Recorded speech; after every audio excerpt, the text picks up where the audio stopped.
Good evening. Good evening. Welcome. Welcome. 33 people here already. You guys are on it. I love it. Yes. Welcome. Good evening. Is my camera slightly... Okay, there we go. This is Vampire Book Club, where we talk about vampires and books and clubs and drink. This is a boozy book club, so I hope you brought your drinks. Tonight I am going to be drinking a rum and coke because this book had coke in it, and I think that's really the only drink that the book actually had in it. I like to sometimes theme my drinks to the books. I drink Diet Coke. It is the elixir of life. I have like 3 of these a day. I'm a bit addicted to Diet Coke, but you know, we all have our vices. And who's texting me? No. Silence. You didn't hear that. So, rum. I am drinking Kraken rum because I like dark spiced rum, and I've decanted it into this crystal decanter because, you know, I'm fancy like that. Also, the Kraken rum bottle is like this big because, of course, I get the big ones, and, you know, it's a bit unwieldy. So I decant my Kraken rum. And Diet Coke. I don't measure. It's all brown, right? Cheers. Now, I do too like the Kraken bottle because, you know, it's got like a cool sea creature on it, and it looks very cool in my like nautical themed dining area, but it's just so large, so we decant. And the Coke in this book was because they go to a movie theater and they have popcorn and Coke, which they don't eat or drink. They just get for the sake of getting it because, you know, they're undead and they want to be like the humans are. The only other drink that's really mentioned is tea because they're out of tea, so they don't have tea, so I couldn't do tea, but, you know, Coke works. Cheers. Oh, thank you, Ace Wingate, for the $9.99. Oh, you've had a month from hell? Well, I'm glad you're here with us. Cheers to you, too. Thank you so much for joining us. How are we doing? I always stall a little bit at the beginning to make sure people have time to join us. Pour your drinks, put your feet up, get comfortable. I am wearing my Phantom of the Opera t-shirt today because, you know, Phantom's gone. We are mourning Phantom of the Opera. It just closed on Broadway after 35 years of being there. I was there for the closing and I bought this t-shirt. It was actually like one of the last things they had left to sell in the merch. I'm very sad because, you know, I collect Phantom of the Opera merch, so I was going to buy everything they had, but they had hardly anything left. So I bought this t-shirt, I bought a tote bag, I bought a poster, but I missed all the good stuff. I'm very upset. Yeah, my camera has a mind of its own. It is haunted. It follows me everywhere. Sorry if it's distracting. It distracts me too.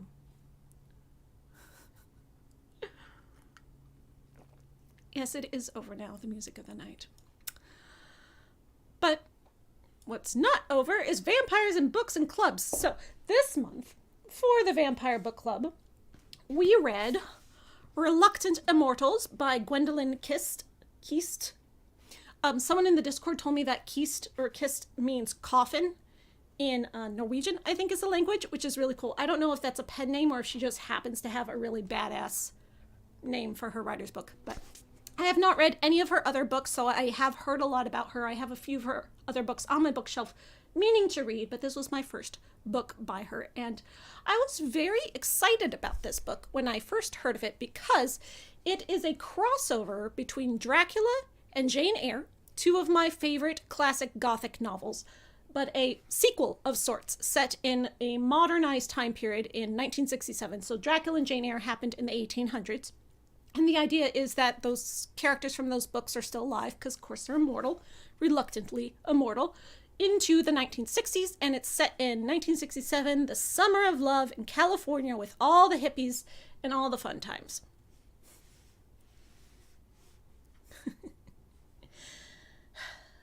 Yeah, so when I heard about this Dracula Jane Eyre crossover, I was very excited. I put it on my wish list, and then one of you sent it to me. Thank you very much. I actually got it pretty recently. I haven't even made my Vampire Library video that would include this yet, which I'm going to make soon because I have a giant pile of books over there which you can't see because it's messy and I don't want you to look at the messy side of my room. But next time I make a Vampire Library video, this will be included. So thank you for sending it to me. I'm very excited. I wanted it badly. But did it live up to the hype? Was it as cool as we all thought it would be? Everyone was like, oh yeah, that sounds so awesome. Was it awesome? Did you like it? Well, the book club had very mixed feelings about it. So I'm going to talk about all that as we go through it. Is it better than Jane Slayer? I have not read Jane Slayer. I do not actually even own Jane Slayer. I own all the other vampire mashup parody books, like Mr. Darcy Vampire and Wuthering Bites and A Vampire Christmas Carol and all those, but I don't actually own Jane Slayer. That's the one I don't have. So I can't tell if it's better. I'm guessing probably because those books are notoriously not great. And this is by like a competent, famous author who's, you know, known for being a good writer. And I don't know who the other one's by, so if I had to guess.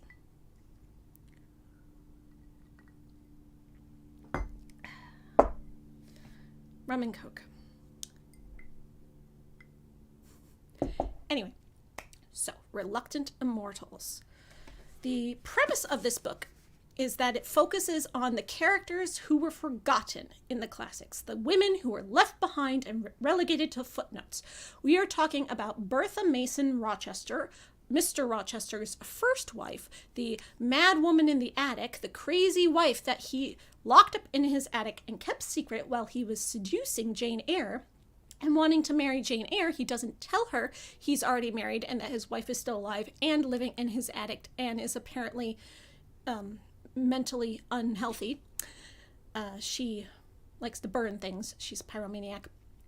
And I don't know what else is mentally unhealthy about her other than it's the 1800s. And, you know, if a woman has feelings, she's considered a hysteric and locked in an asylum. But Rochester didn't put his wife in an asylum. No, he's a nice guy. He keeps her at home. So Bertha is a very minor character in Jane Eyre. She's sort of seen as the monster in that book. When you consider a gothic novel has to have something that's monstrous to it, not just necessarily a gothic setting, which Jane Eyre does have in the wild moors and the creepy mansion where it takes place, but it also has to have some element of the monstrous. And in like Wuthering Heights, it's the ghost of Catherine is the monster, the supernatural element, even though we're not sure if it's really a ghost or if it's just a dream, but that element is what makes it gothic. And in Jane Eyre, it's the mad woman in the attic. She is the monster in this case, even though she's perfectly human, no supernatural element here.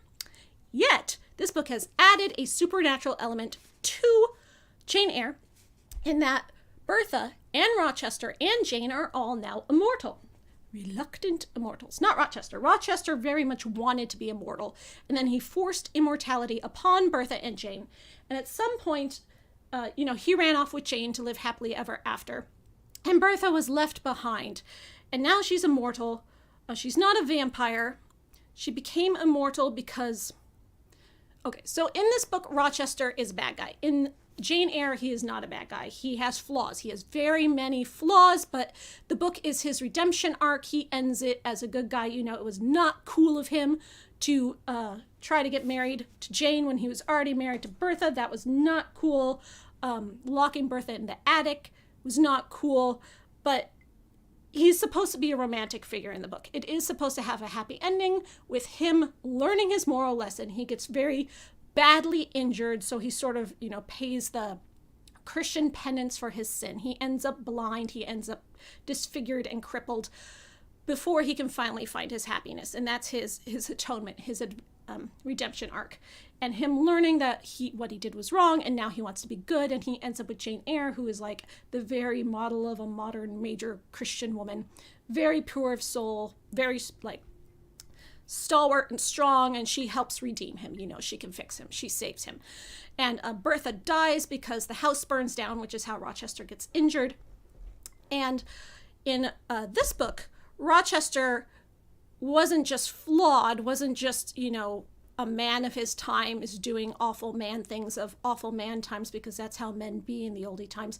He was actually genuinely evil. And as landed English gentry, he, had landlords, he had tenants, he had people who relied on him, staff, and he was apparently just really awful to all the people who relied on him. He would foreclose on people's homes, steal all their stuff, and put them out on the streets if they didn't pay their rent on time. He was just a real dick. And so all the stuff that he foreclosed from people's home, he would put up in his attic. So he would take all the things from their homes, even if they weren't valuable, even if they were just sentimental. He would still take all their stuff just to be a dick because he was that evil, and he put it all up in the attic. So all of this evil awfulness that he put up in his attic gradually manifested into an evil essence that is visualized as this like gray sludge. It's kind of Lovecraftian. It's this like oozing gray tendril thing. And when he discovers this, he lets it into himself. He like eats some of it, and it fuses with him, making him immortal. And it's supposed to be as a penance for him to always have to live with the weight of his evil and to be immortally punished by it. But he's like, heck yeah, this is great. I'm not punished. I'm living it up. And he forces Bertha to consume it.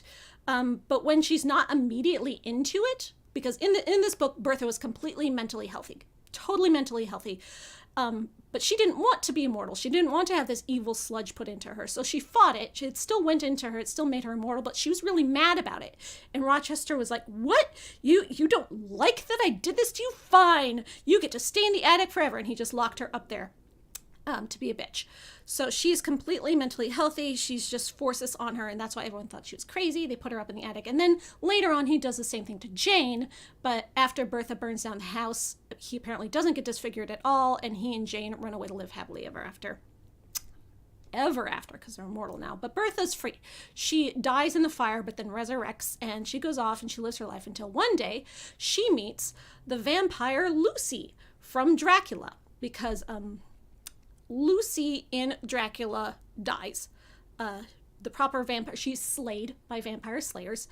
But in this version, she comes back from being slayed. So in a lot of Dracula stories, like Bram Stoker's Dracula ends with Dracula getting slayed. And based on that book alone, Dracula's dead and gone. The world is saved. Evil is purged from the world. The vampire Lucy is killed.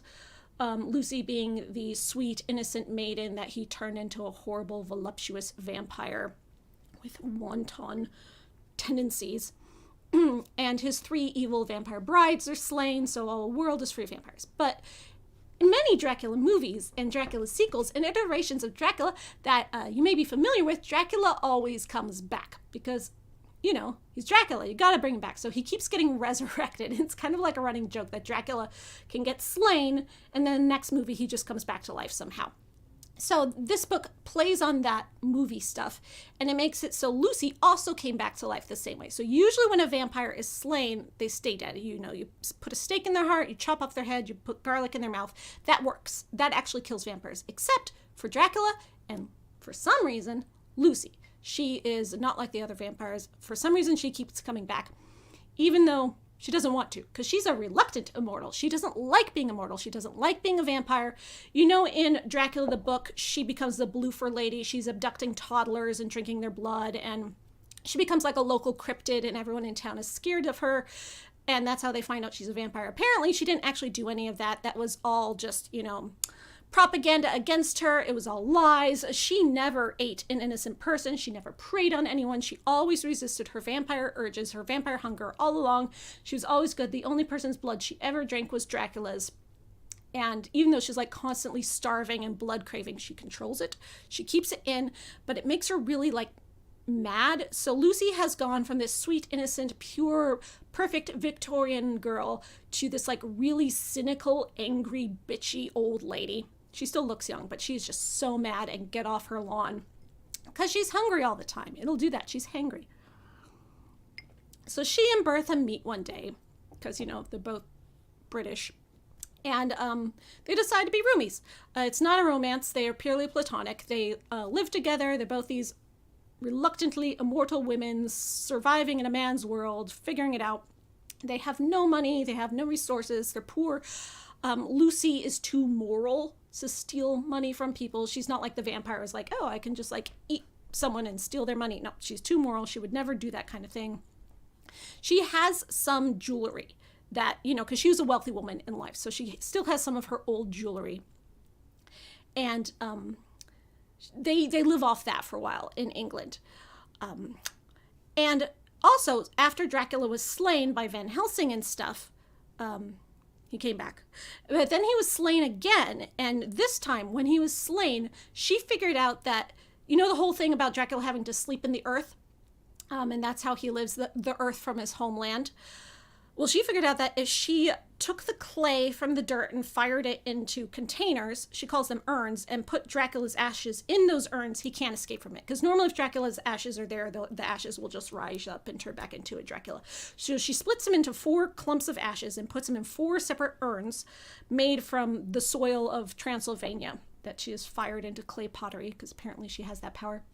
And she's keeping these 4 separate urns away from each other, even though Dracula inside of them can still hear things and see things sort of, and express emotion. So he kind of like talks to her from the ashes and the urns, and he can make the urns kind of walk toward each other. And like if he could make the urn fall off the shelf and break, then he could escape. So she has to be very careful. So her entire life's mission for decades and decades, between the 1880s when Dracula takes place and 1967 when this book takes place, is to keep those urns safe and secure and make sure Dracula never escapes and never is released upon the world. This is her eternal punishment for being stupid enough to fall for Dracula. She's very self-flagellating for the fact that she was such a stupid girl that she fell for this guy, this player, this pickup artist, fell for his tricks and became a vampire. She very much blames herself for that. She's very angry at herself for being that kind of girl. Which, I mean, come on, give yourself a break. So she and Bertha are roomies, but also Renfield is still alive. And Renfield is immortal as well, but he keeps aging. So he doesn't stay young and beautiful. He keeps aging, so now he's kind of like a zombie. He's a corpse that's falling apart, but he's still alive. He's still animated. He's very disgusting. He's like rotting. He's very creepy. He smells really bad. And he keeps stalking her. So eventually they're like, we got to leave England. Renfield won't leave us alone. So they move to America.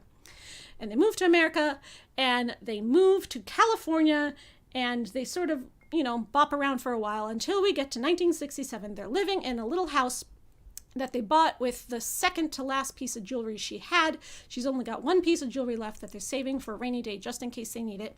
And they're living in abject squalor and poverty. Their house doesn't have any heating or electricity or running water or anything because they don't eat or drink or anything. They don't need to. So they're just living in this kind of crumbling mansion. And the thing about Lucy is that as a vampire, anything she touches or is near starts to rot and decay slowly. Vampires in this are like the living embodiment of decay. And that's not part of Bram Stoker's original book, but that is a vampire thing in vampire lore. Like someone in book club said, if you have a grave where no grass grows on it, then you know it's a vampire's grave, that sort of thing, like nothing living can be. So her house is decaying just because she lives in it. So every day they spring clean the house, get the decay away, and then it comes back the next day.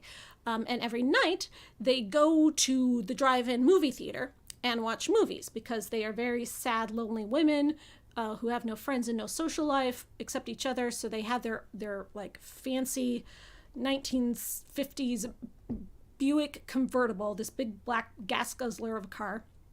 And they sit at the drive-in movies every single night and watch a movie, and they get popcorn and they get Cokes, and they don't eat or drink them. They're just trying to like exist, and their lives are very sad and boring. So the book starts out with Lucy's just fed up by the urns, because the urns of Dracula that she keeps safe in her house, they're noisy. They talk, they chatter, they're constantly distracting her. Her life is hell. So she takes the noisiest urn, the one that's bothering her the most, and she goes and she buries it in the ground up under the Hollywood sign, because, it's LA. You do things under the Hollywood sign. And it starts off with that, and then we get all the exposition and the scene setting and everything. And then they go to the movies, and there's like this movie theater is also run down. It's falling apart. It's like on its last days. It's about to get shut down forever because the drive-in movie is a thing of the past, I guess. And so the old guy who owns and runs a drive-in movie theater, he likes her. He's like, you're my favorite customers, you pretty little girls. And they've been coming there for 10 years and they haven't aged, but he doesn't care. His name is Walter. He's a nice old guy. So he's telling Lucy that his grandson is coming back from the war. His grandson was a soldier in the Vietnam War. He got drafted against his will. He's a reluctant soldier, just like she's a reluctant immortal. But he's coming home. He got released from the war. He's coming home. And course, obviously this young strapping soldier is going to wind up being a love interest. So, forget what happens first. The plot arrives, but the plot arrives in two things. One is the grandson coming. I'm not sure if this happens first or not, but the grandson does arrive like a couple days later, and Lucy meets him, but she accidentally puts him under her thrall, which I don't know. Apparently this has happened before, but doesn't happen often, so I don't know why it happened so accidentally this time. But if she looks someone in the eyes and sort of exerts an attraction, then they're her thrall. They become her Renfield. They're her slave, and she hates it. She hates doing that to people. She hates taking advantage of people because she's such a good vampire, And she puts this kid, Michael, into her thrall, and he's like, yes, master, immediately trying to do everything he can for her. And she's like, shit, I can't believe I did this. I'm such a horrible person. The other thing the plot arrives is when they're at home, the first thing you need to know is they have a horrible neighbor who lives across the street who thinks that their decaying houses bring the property value down, and he wants them to leave, and he's a jerk. But the next thing that arrives is Jane Eyre shows up on their doorstep. Surprise! Jane Eyre was also made immortal, which it's unclear whether Bertha knew this or not, but the thing we do find out is that Bertha and Jane Eyre were actually lovers all along, because Rochester is a horrible, evil man. He at one point put Jane Eyre up in the attic too and forced her to become immortal with the gray sludge. And while she was up there and he was just being a dick and locking his two wives in the attic, the two wives fell in love and were lovers.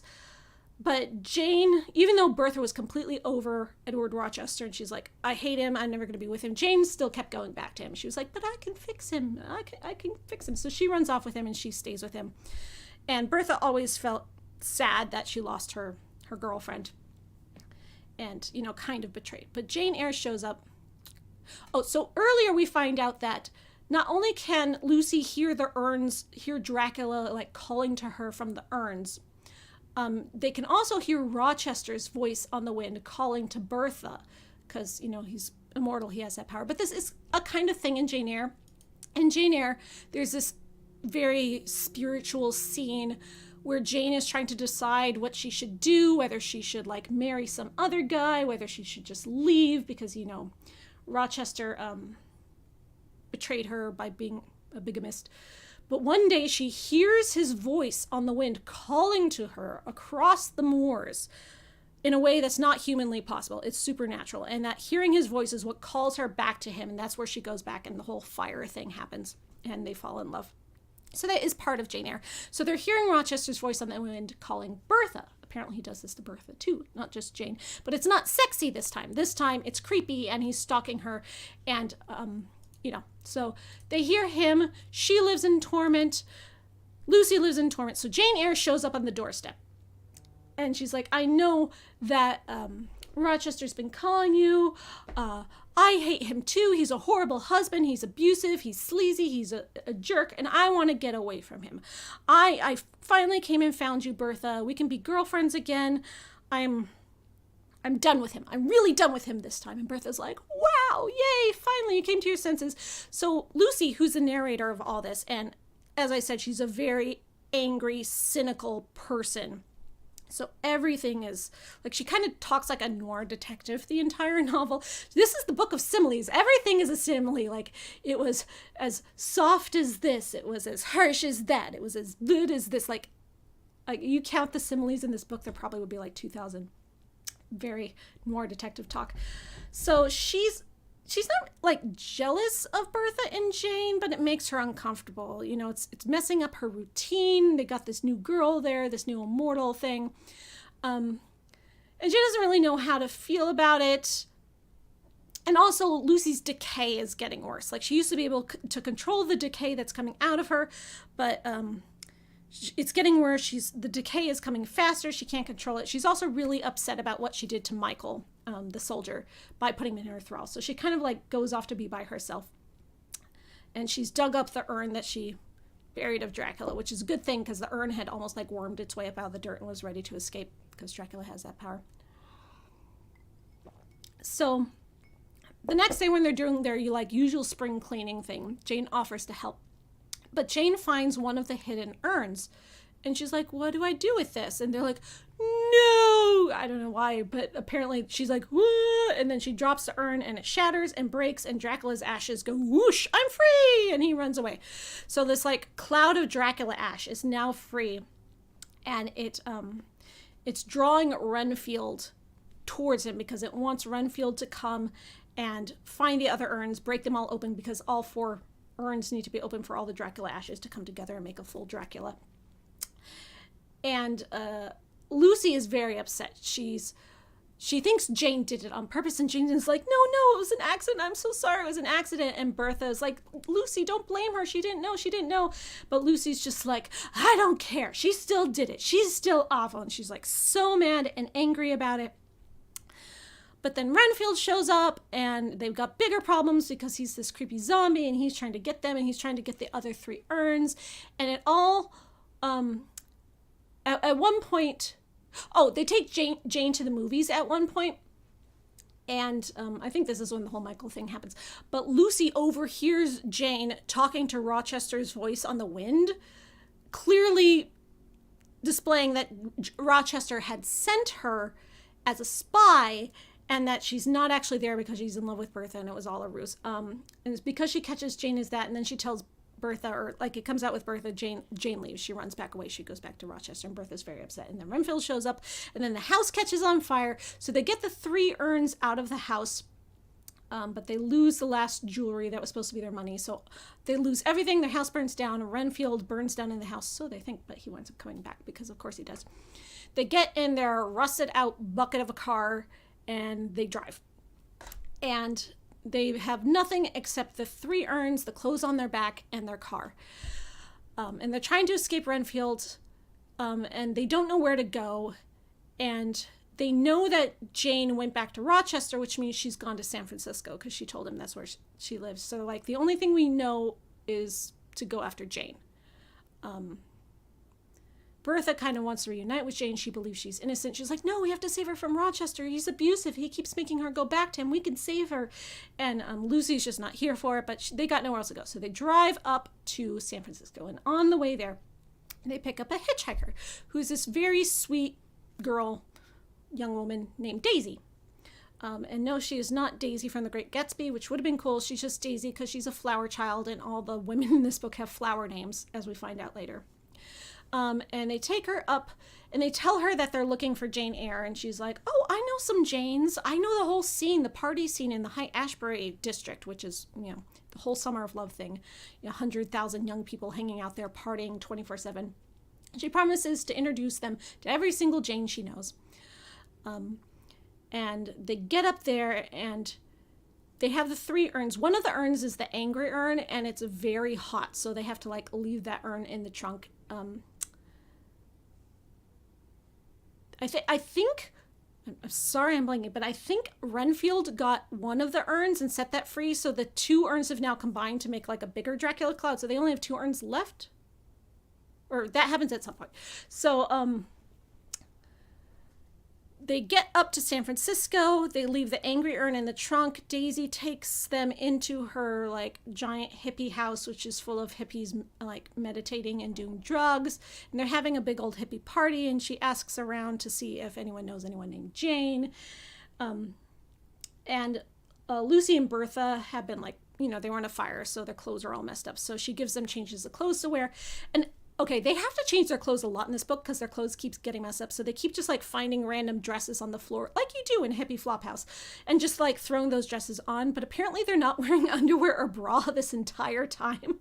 They keep just throwing these dresses on with absolutely no bras. And I was like, these must be the most flat-chested women, because how are they existing without bras? So painful. So they go to sleep. They have a nap there. Lucy hides one of the urns kind of in the ceiling. The angry urn is in the trunk. And then I think the 3rd urn is still with her, unless that one got combined already. So they go around to a bunch of different parties, asking anyone if they know anyone named Jane. And eventually someone says they knew that Jane was up in this super exclusive party across the Golden Gate Bridge, which is kind of creepy and mysterious. And they heard about a Jane there. And Daisy's like, oh no, I don't go to that party. I don't hang out at that house. It's really creepy and mysterious. And they're like, sounds about right. So they go to the creepy house, which is like this very like super 1960s weirdo house. Like everything is made of plastic. There's an egg chair. Like the entire house is made of glass. And it's just like this like sex dungeon kind of house. And they get there and it's full of girls. No men at all in this house, just entirely girls, and they're all wearing like chemises and like flower girl dresses. And they all have like these blank-eyed stares, and they're all just like standing there waiting for like their, purpose to be. And Daisy won't go in the house, so she waits in the car. But Lucy and Bertha go in, looking for Jane, and they're like, this house is really weird. This is really creepy. And they're kind of going through the house, and they get to the bedroom, and they see 3 girls lying in the bed, just like posing. They're like, what you guys doing? And they find out that they have flower girls' names. And they're like, we're waiting for him. They're like, okay, that's weird. So it's a very kind of like a Charles Manson cult kind of house, which is playing on the whole thing of the times with all the serial killers and the cults and everything that was going on in the 60s. And I thought that was a nice allegory, like using these supernatural creatures and Mr. Rochester, who's apparently evil now, but like say he was evil, he could be like Charles Manson, and Dracula, of course, who is always evil, as these like charismatic cult leader figures, which are drawing all these innocent women become completely brainless, just like Lucy was once when she was a stupid girl and she fell for the pickup artist. So she's seeing herself in these girls as she's judging them, but she's also judging herself. They go out onto the back porch where there's a big old swimming pool, Great Gatsby style, and out there is Mr. Rochester, and he has like his highball cocktail, and he's surrounded by fawning women because apparently that's his character now. So they're like, oh, Mr. Rochester always had all these kind of swinging parties at Thornfield Hall in the book. I was like, I don't remember that in Jane Eyre. That he had the one where he like did it as a setup to pretend to be a fortune teller to make Jane secretly fall in love with him, but it wasn't like his personality. He was a reclusive, brooding, Byronic hero. He wasn't a party swinger, but apparently he's a party swinger now.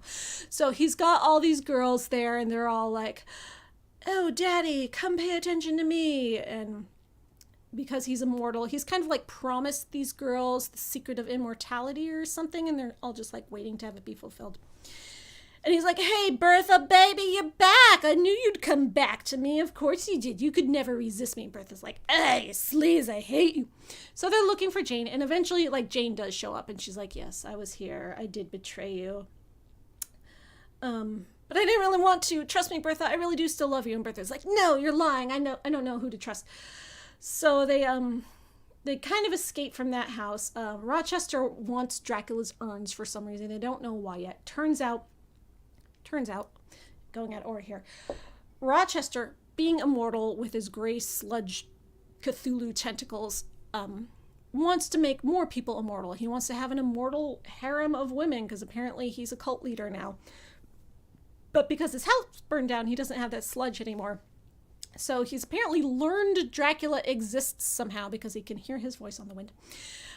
And he thinks that if he can bring Dracula back, like smash all his urns, get him back, that Dracula will be his bro, because Dracula can talk to him too, like they've been talking through their wind voices. Dracula will be his bro. Dracula can make any of these girls immortal. He'll make them all into vampires, and then he'll have his immortal girl harem as much as he wanted. So that's Rochester's plan, because apparently his life stream is to be a cult leader. So out of character. This is so not Rochester. And like, Lucy was already very out of character. Jane is extremely out of character. To make Jane this like shrinking, sniveling, like beaten woman when her whole character in the book was this like strong, stalwart, don't take no shit, put her foot down, I can fix you, but that's because I am better and I have that power kind of woman. To make her this like sniveling coward. Oh, I was so offended on Jane Eyre's part. Bertha doesn't really have a character in the book other than being crazy. So her character is entirely made up. She is a nice person. She's like the nicest person in this whole book. Her and the hippie Daisy that they pick up are like two very nice people. And Lucy's just like this ragged bitch, which is not how she is at all in Dracula. But I could see how she could have become that. You know, it's not entirely realistic. I don't like it. That's not the reason why I like Lucy. I like Lucy because she was so pure and innocent in Dracula. She was this like paragon of purity. Like, look at my Dracula eyeshadow palette, which I am wearing Dracula eyeshadow. I'm also wearing Jane Eyre eyeshadow, right? So look at my Dracula eyeshadow palette. This is Lucy. This is a Lucy color. It's pure white because Lucy was pure and innocent, right? Oh, you can see mirror. You can see my computer reflection. That is who Lucy is. Lucy has this reputation for being a slut, right? Because a lot of people look at the book and see that she was proposed to by 3 men on the same day, which is how Dracula plot starts. And she had to choose between these 3 men. And she says at one point, I wish I could choose all 3. Why can't a woman choose all 3? So a lot of people read this in Lucy and be like, oh, Lucy, she was such a slut. She was the kinky one. That's not her at all. That's not how it goes in the book. What she was doing in the book, she's a pleaser. She is such a good, pure, innocent girl that she just wants to please everyone. She wants to make everyone happy. The reason she wishes she could marry all 3 is because she doesn't want to hurt their feelings. She doesn't want to let them down. She hates saying no to someone. She's the kind of person that if you asked her out on a date, she would say yes because she doesn't want to say no and hurt your feelings. The only reason she says she wishes she could marry all 3 of them is because she was raised to be that like perfect Victorian woman that's there to please men and make men's lives like sunny and beautiful, and she hates that she has to turn these guys down and really hurt their feelings. That's all it is. She's not a slut. And the Lucy in this book keeps saying how Mina, who hasn't shown up yet, but she does show up later, was a better Victorian than she was because Mina has those Victorian values. And like, no, Mina was not a good Victorian. Mina was the modern woman, the one that bunked the Victorian values. She had a job. She was educated. No, the proper Victorian woman stays at home with the children and is pure and innocent, and this like the Madonna whore complex, like after she becomes a mother, she cannot be touched because she is, not pure anymore. Lucy was the epitome of the Victorian female character. Mina was not, but this book apparently doesn't get that. They think that because Mina was like smart and, not slutty, that means she was a better Victorian than Lucy, when it was entirely the opposite. This author is obviously a very smart person. She's a very well-known author. She writes really well, but I disagree with her takes on Dracula and Jane Eyre personally. I disagree. So, where was I? Yeah, and Rochester is supposed to be a romantic figure in the book too, right? Like, people talk about Wuthering Heights and how people romanticize Heathcliff because he's like, oh, so dark and brooding, so sexy. I love my abusive boyfriend, like Edward Cullen Twilight style, right? But Jane Eyre isn't like that. Like, Rochester is not Heathcliff. He actually did become a good guy. He actually has a redemption arc, and he was good inside all along. He just didn't know how to tap to that. He wasn't this slimy sleazeball who only wants to get laid all the time. That is not who he was, but in this book he is apparently. So we get introduced to Rochester. We his goals are hinted at. We find the full goals later. Lucy and Bertha escape. They get back in the car. They drive off. Meanwhile, also all these wolves are around. Apparently the wolves, Dracula's children of the night, what music they make. The wolves are now attracted to Lucy. She has wolf powers now, but they're also kind of attracted to Dracula's urn. She doesn't know if the wolves are on her side or not. The wolves are on her side. They never actually wind up being plot significant. They're just kind of there as cool world building. So now they've found Jane. They came here. They realized their mission was stupid. They don't know where to go. They don't know what to do. They still have Daisy tagging along with them. And Daisy's like, oh, no, you should stay with me. Be like hippie flower children. I'll take care of you. And they're like, we don't know what to do. We're reluctant immortals. They go back to her house. Renfield is there. He has got one of the this is where when he gets one of the urns, he releases it. He releases Dracula. The 2 Dracula clouds merge, so now Dracula is half complete, and he stakes Lucy. And she turns to ash and dust because she's a vampire. Stakes her, she goes poof. And then he leaves. She also thinks he got the urn that was in the ceiling because it's gone. So she thinks the only urn she has left is the really angry one in the trunk of her car that's like slowly melting her car because its rage is so hot. So, they stake her, and because this is all in Lucy's point of view, it's in first person present tense point of view, which is a writing style I particularly enjoy. I know a lot of people don't like it, but I like first person present tense, because when you're reading first person present tense, you don't know if the narrator survives. First person past tense, the narrator obviously has survived to tell us a story, but first person present tense, maybe she doesn't make it. And like Daisy has given her a palm reading, because apparently Daisy's really good at that. She tells us that 3 times. And Lucy's lifeline is weirdly short. Lucy was like, oh, I bet my lifeline goes on forever. And she's like, no, it's weirdly short. So I'm like, oh, Lucy's going to die. So yeah, that's the stakes of the book. So in the afterlife, she finds herself in this white room, like a cube, like a floating cube in space. And in this room, there's all these hands pushing into the walls. Like the walls are kind of like made of fabric, and there's all these hands and arms pushing into the walls and the ceiling and the floor, and they're all like reaching for her, but they can't get through the walls. It's very creepy, very atmospheric. I love it. Apparently, we find out later that all those hands are the victims of Dracula, like all the people he's killed over all the centuries, and the victims of Rochester, all the people who were wronged by these 2 horrible men, because men are so horrible, except for Michael. He's sweet. Also, Michael has followed her to San Francisco, because he's like, yes, Mr. Renfield Thrall, but in like a sexy soldier way. Followed her there. So in the afterlife, suddenly Mina is in the afterlife cube with her. Lucy has been in this cube before, because apparently in her previous life with Dracula, he would just like stake her for fun and then watch her come back, and just that was like a good Friday night for him. And then when she comes back from the dead, when her ashes like recongeal, because she's the only other vampire besides Dracula who can do this. And Dracula's like, you're special for some reason. None of my other vampire brides ever come back, but you do. So let me stake you again and see if it happens again.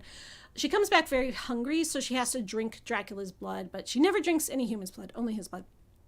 But this is the first time she's gone to this afterlife cube that Mina is there. And she's like, Mina, what are you doing here? You're not a vampire, because Mina grew up, got married, lived to old age, died normally. But she was still Dracula's victim at one point, so she's still connected to this. So now she's suddenly there in the afterlife, and she's her young self again, like when her and Lucy were besties. They're very close, but it's never implied that there's anything romantic between Lucy and Mina, which I was kind of disappointed by, because we have Bertha and Jane. They have that like little gay moment. But Lucy appears to be aggressively straight, I guess, for some reason.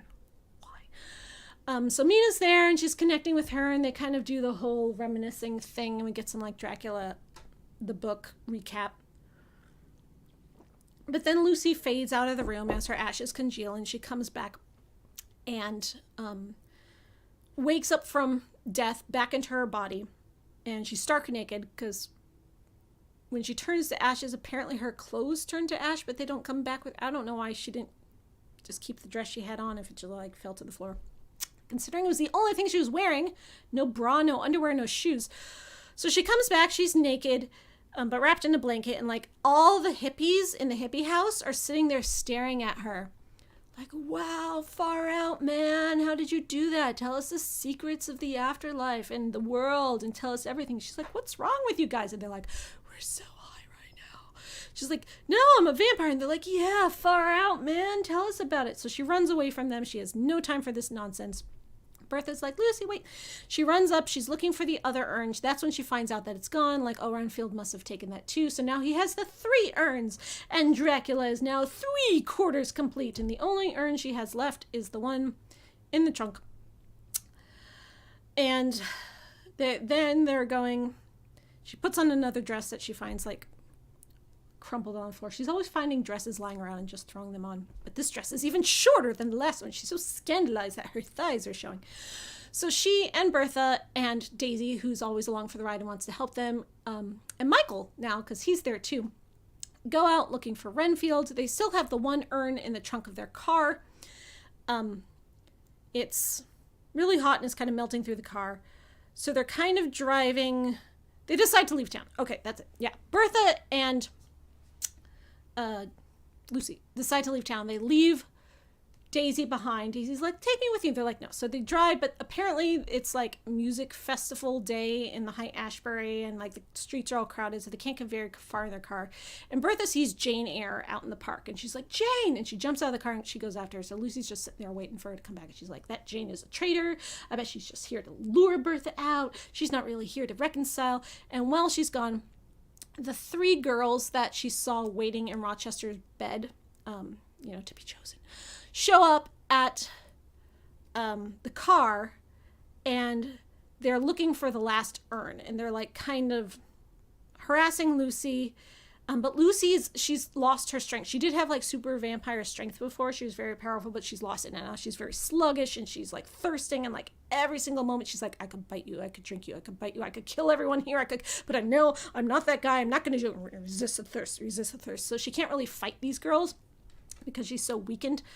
And they open up the trunk, and they get the hot urn out, and they take it and, skedaddle, run off with it. Even though it's so hot, it like burned a hole through the trunk. It's burning their hands. And she's like, no, the last urn. So she gets Bertha back and Jane, and they're like, we have to get after that urn. So there's this like chase scene where they're in the car, and then they're chasing after the girls, and they get them. And then they get their urn back, and then they lose it, and then Rochester shows up and everything, and like it eventually ends with that urn getting broken and Dracula's ashes coming out and fusing with his other ashes. Oh, they make it back to the creepy house, cult house by the time this happens. So they're in this house now. And now he's a whole Dracula, a completely full Dracula. And he's like, baby, I'm back. And of course he comes back naked. And he's in this cult house with all these women, and all the women are like, oh, Dracula, like all over his naked body. And they get naked too. And Rochester's like, yes, my plan is complete. He's like, Jane, you get naked too and go lust on Dracula. And Jane's like, no, I don't want this. And Bertha's like, you betrayed us again. And you lured us here. You distracted us so they could get the urn. And Rochester forces her to like join the orgy, even though she doesn't want to. And Lucy and Bertha are trying to escape. But Dracula grabs Lucy. He's like, Lucy, my love, I'm back. And, he's still attached to her, and he still kind of wants her, even though she hates his guts. She wants away from him. But she's also really turned on by him because he's apparently a very sexy Dracula. She keeps being like, oh, I see why I fell for this guy. But no. Oh, but he's so sexy. But no. And, like, he grabs her, and he's, like, holding her, and he's, like, forcing her hands on him. But then she realizes her fingers are going into him. And she's like, wow, what are all these holes all over you? There's still some holes. That's weird. We find out later that Renfield hadn't gotten the urn that she hid in the ceiling. That urn is still out there somewhere. And Dracula's not complete. He's got 3 urns worth of ashes together so he can look like a full Dracula, but he's got holes. He's got pieces missing inside. And this is making him hungrier than he would normally be as a full Dracula. So he's just drinking every single woman in this house. There's probably like 50 of them, and he's just like having a Dracula smorgasbord. Lucy and Bertha and Daisy escape. Michael escape, and they're on the run. They're on the escape. They're like, there's still one urn out there. We have to find it. We have to get it before Dracula does. But Lucy's like so lethargic and so sick from coming back from the dead that she finally chomps on Michael. Michael's like, yes, master, take me. So she finally bites him, and she's afraid she's killed him. And they're like, no, what have you done? And it's the first time she's ever given into her bloodlust. And Bertha's like, how did you handle coming back from the dead before?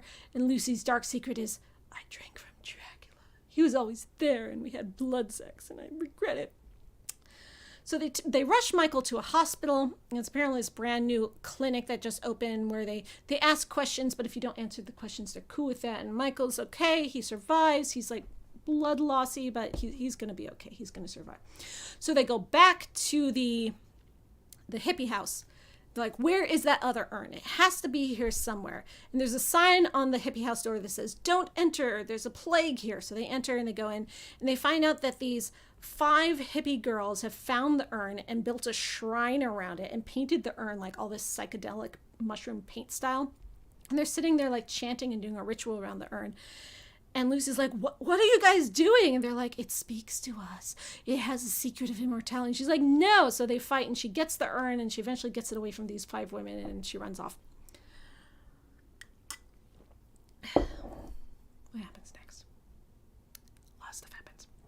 It's a very action-packed book. It's very cinematic. I think it would make a good movie, especially if the actor playing Lucy had some like natural warmth and charisma to her that could redeem like just what a mean, angry person she is through this whole book. I didn't like seeing things from her point of view. I don't like being in her head. She wasn't an enjoyable character, and I don't need characters in books to be likable. But she was just like so cynical and so like angry and so un-Lucy. Like, this was not Lucy at all that I was expecting. And, you know, when you think about it from like a feminist perspective, I don't think this book was written as any kind of feminist manifesto. I think it was just sort of written about people. Like, Lucy's a lot of times thinking like, I was the stupid girl who fell for the pickup artist. These are all the girls that are being abused by narcissistic men like Rochester and Dracula, and, you know, I don't want them to end up like me. I want to help them, but also I can't help them, and I'm a monster, and I'm just gonna run away. And, you know, she sort of has her like rejecting the call moment.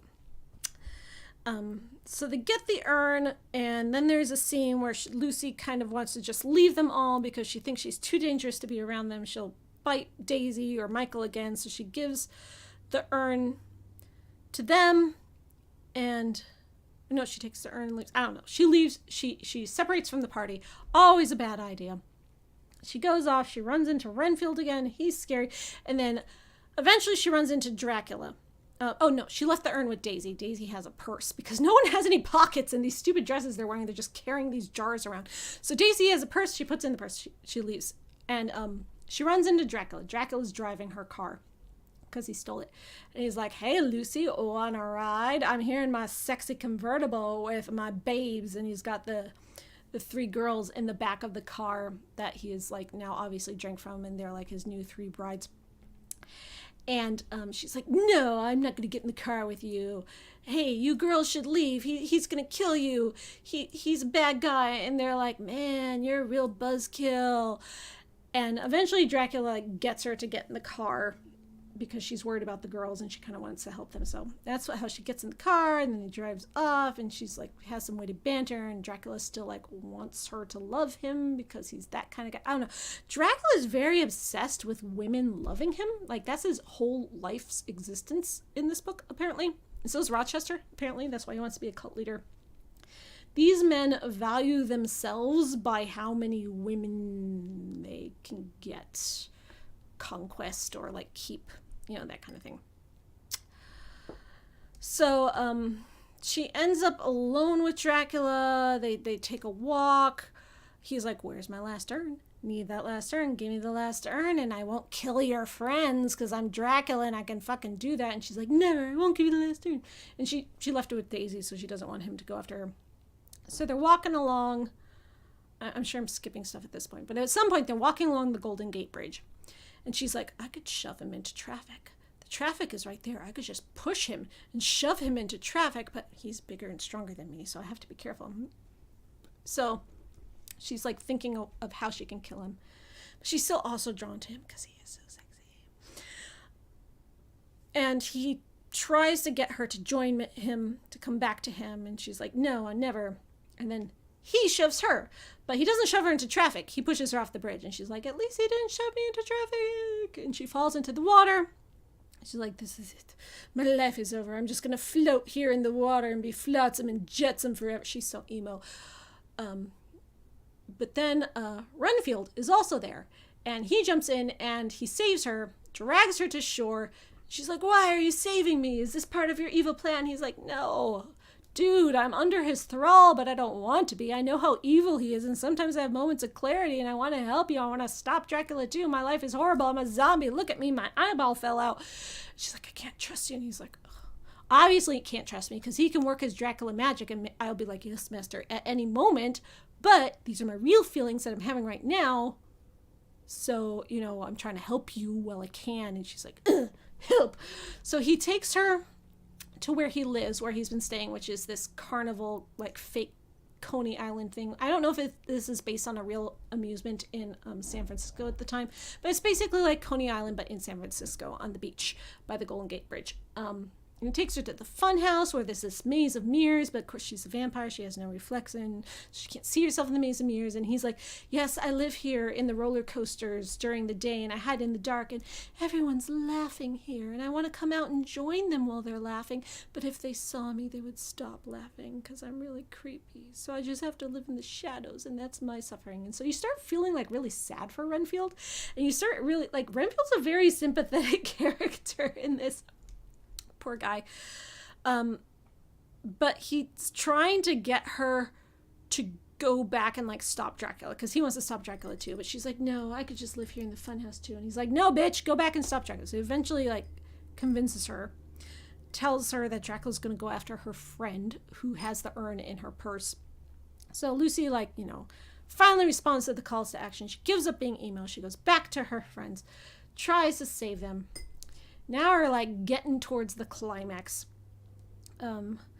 There's a big old like situation. The wolves are there. She doesn't know if the wolves are going to help her or stop her. Do they obey Dracula? Do they obey her? And eventually it all ends with, you know, they sort of have a plan that they're going to like go there and like kind of trick him into thinking they have the urn. So she gives Michael and Jane the urn. Oh, at one point Dracula kidnaps Daisy. Right, so they have to go rescue Daisy. So Dracula bites Daisy and they're like, oh no, they're going to make her into their next vampire bride. And they were back at the house with all the like creepy women, but now they're all dead or dying because Dracula's been drinking off of them and they're like just strewn around. And the three girls that were waiting in the bed are now dying in the bed. Yeah, so Dracula's like had his way and then they die. I think that happened earlier.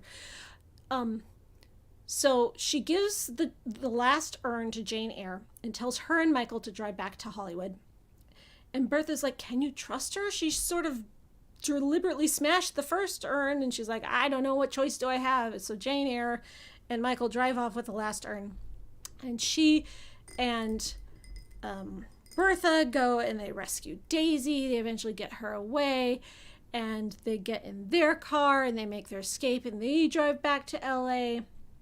But of course, Dracula and Rochester and all their like harem are following them. They have a Volkswagen bus. So it's like a chase scene between a Buick convertible and a Volkswagen bus.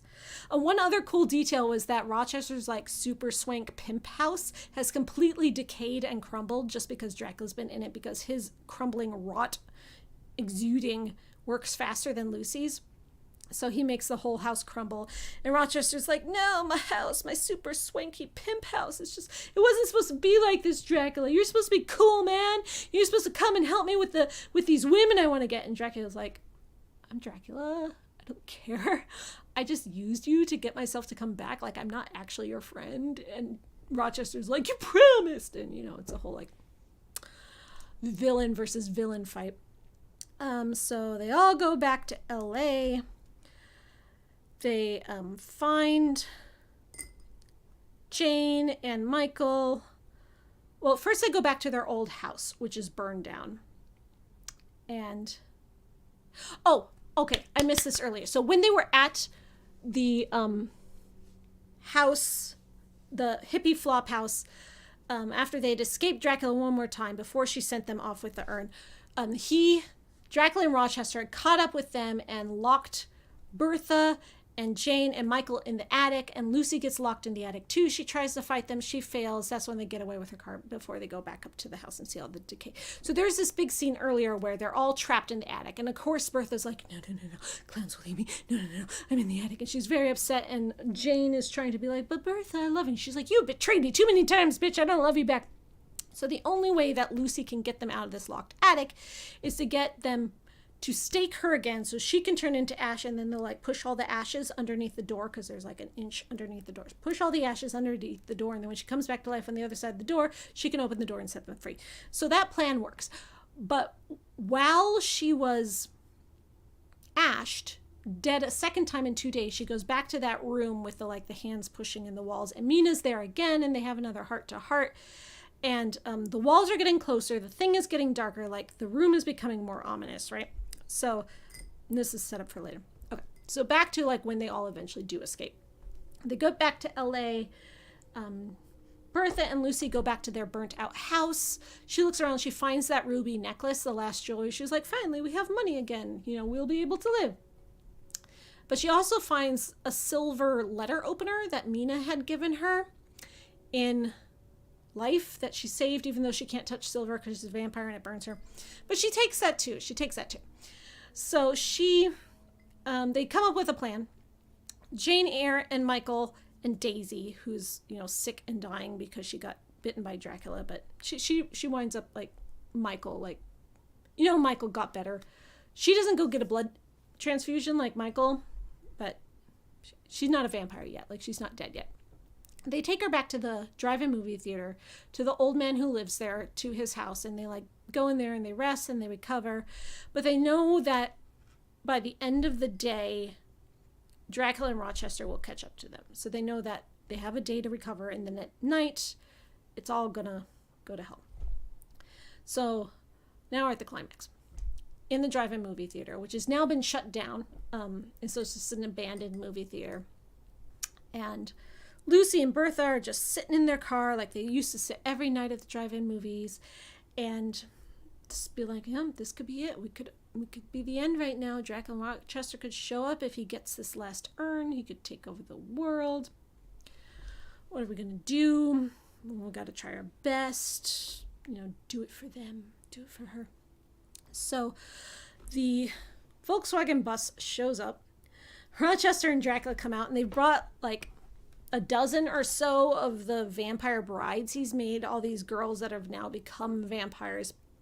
And there's maybe 20 of them in total. So now it's Lucy and Bertha versus these. They have, she told Michael to wait in the projection booth of the theater, and she told Jane and Daisy to wait in the house and, behind locked doors. And they want to lead Rochester and Dracula away from those 3 people and keep them safe. And also the old man who lives there. Keep those 4 people safe. But Lucy had asked Michael to put on 2 movies to be playing on the big screens while they're there as kind of distractions, for the lights and the sound and everything to be affecting things. And the movies she asked him to put on were Nosferatu on one screen and Jane Eyre, 1939, on the other screen. And Dracula and Rochester come out of their car, and they're like, these movies that are playing are about us. Wow. And Rochester's watching his movie. He's like, wow, I'm hot. Look at me in that movie. And Dracula's like, Nosferatu? Really? You couldn't choose one of the other Dracula movies? You picked this one? Seriously? I look like a rat. And Rochester's like, ha ha ha, I'm sexy and you're not. And then there's a big chase scene and a showdown. The wolves are also there. The wolves have come for this chase scene and showdown, and Lucy doesn't know who they're going to help and who they're going to hurt. And all the women are fighting them, and they're trying to scatter them and keep them away from the vulnerable people. But eventually, the wolves do help Lucy, and she gets the wolves to keep the girls at bay. They're just about to escape, and then they catch Bertha, so Lucy has to go back. So at the end, Lucy and Bertha and Rochester and Dracula all end up locked in the projection booth. Michael escapes. He gets out of there. So of course, it's full of film, which is very flammable. So they set it on fire, and this is like a Jane Eyre, Bertha's fire sort of full circle situation. And Lucy has the silver letter opening. She's trying to stake Dracula to get him to stop. Once the fire starts, they both try to go out the projection holes, but Bertha gets pulled back in. Lucy could get free, but no, she goes back in for Bertha. And Dracula gets the last urn from her. It breaks open. He becomes a full Dracula, and he's like, finally, I'm a full Dracula. And then she sets it on fire, and he's like, no, now I'm going to die again. But don't worry, I'll come back, because at least all my ashes will be together. I'll just come right back again. You can't stop me. My ashes will be right here. But before they all burn to death, she goads Dracula into taking the silver letter opener and staking her with it so that she goes back to the cube room first. So she gets into the cube room, and Mina is still there, and the cube room's gotten super small, and all the hands and the walls are going like this. It's like the labyrinth omelette thing. And that's when they realize it's all the victims, and they're not trying to hurt them. They're just trying to get through because they want revenge against Dracula and Rochester for just murdering all of them. And then eventually Bertha shows up because she dies. She appears in the cube room. And then Rochester and Dracula show up. And Dracula's like, I just come back, right? Like, you kill me, I'm just going to come back. It's not a problem. But also we've learned that the weapon that kills Lucy always comes through with her. So the silver letter opener is there. So she picks up the silver letter opener. And she starts slashing holes in the walls of the cube so all the hands can come through and all the people can come through. So earlier, which I forgot to tell you, there was a point where they were running and Renfield showed up and he tried to help Lucy, but then Dracula was like, no, Renfield, obey me. And Renfield was like, yes, master. But then he's like, fights it, and no. And Dracula's like, seriously, you're not going to help me? This is your choice. And Renfield's like, yes, I choose goodness. And Dracula's like, okay, I release you from my thrall. And then Renfield dies because he's a decayed corpse. And so he's there now too because he's been dead. And one of the girls that Dracula killed because she didn't want to obey him quite right away. Like, there's a point where Lucy tries to unionize the girls. She's like, you don't have to obey him, you could be like me. And they're like, what, really? And he doesn't really love you. And they're like, he doesn't. So she's like unionizing the girls before they die. So the one girl he killed is also there. So she lashes holes in the cube and all the arms come in, followed by the rest of the people. And they grab Rochester and Dracula and drag them out of the holes into the abyss beyond, which apparently is like the real afterlife, not the cube afterlife you can come back from. And they're just taken by their worst nightmares, by all the people they wronged in their life who can now have their revenge, and they start like tearing them apart. But apparently because it's eternity, tearing them apart, they come back together, tear apart again. So it's like sort of like a Sisyphus thing, or like a... what was the name of the guy with the liver on the rock? That guy. Prometheus. And that's their fate. So Lucy and Bertha win. But meanwhile, earlier, Bertha had made up with Jane. She realized that... so there's a part where Rochester tried to trick Bertha into thinking that Jane betrayed her again. And Jane's like, no, man, he's lying. I didn't betray you again. Really, seriously, he's lying. But Bertha and Jane did have their like heart-to-heart moments. So Bertha knows now that Rochester's gone, she can go back and be with her girlfriend. She can have a happy life. So Lucy's like, you go on. I'm staying here. I'm ready to die. And Amina's here. We'll die together. It'll be great. We'll be together. And Bertha's like, okay, I wish you peace. Bye. So she leaves. So now it's just Lucy and Mina left in the cube. And Lucy's like, all right, eternal peace. We'll be together. But then Lucy remembers, oh no. Those like 15 vampire girls up there that I was trying to unionize are still there.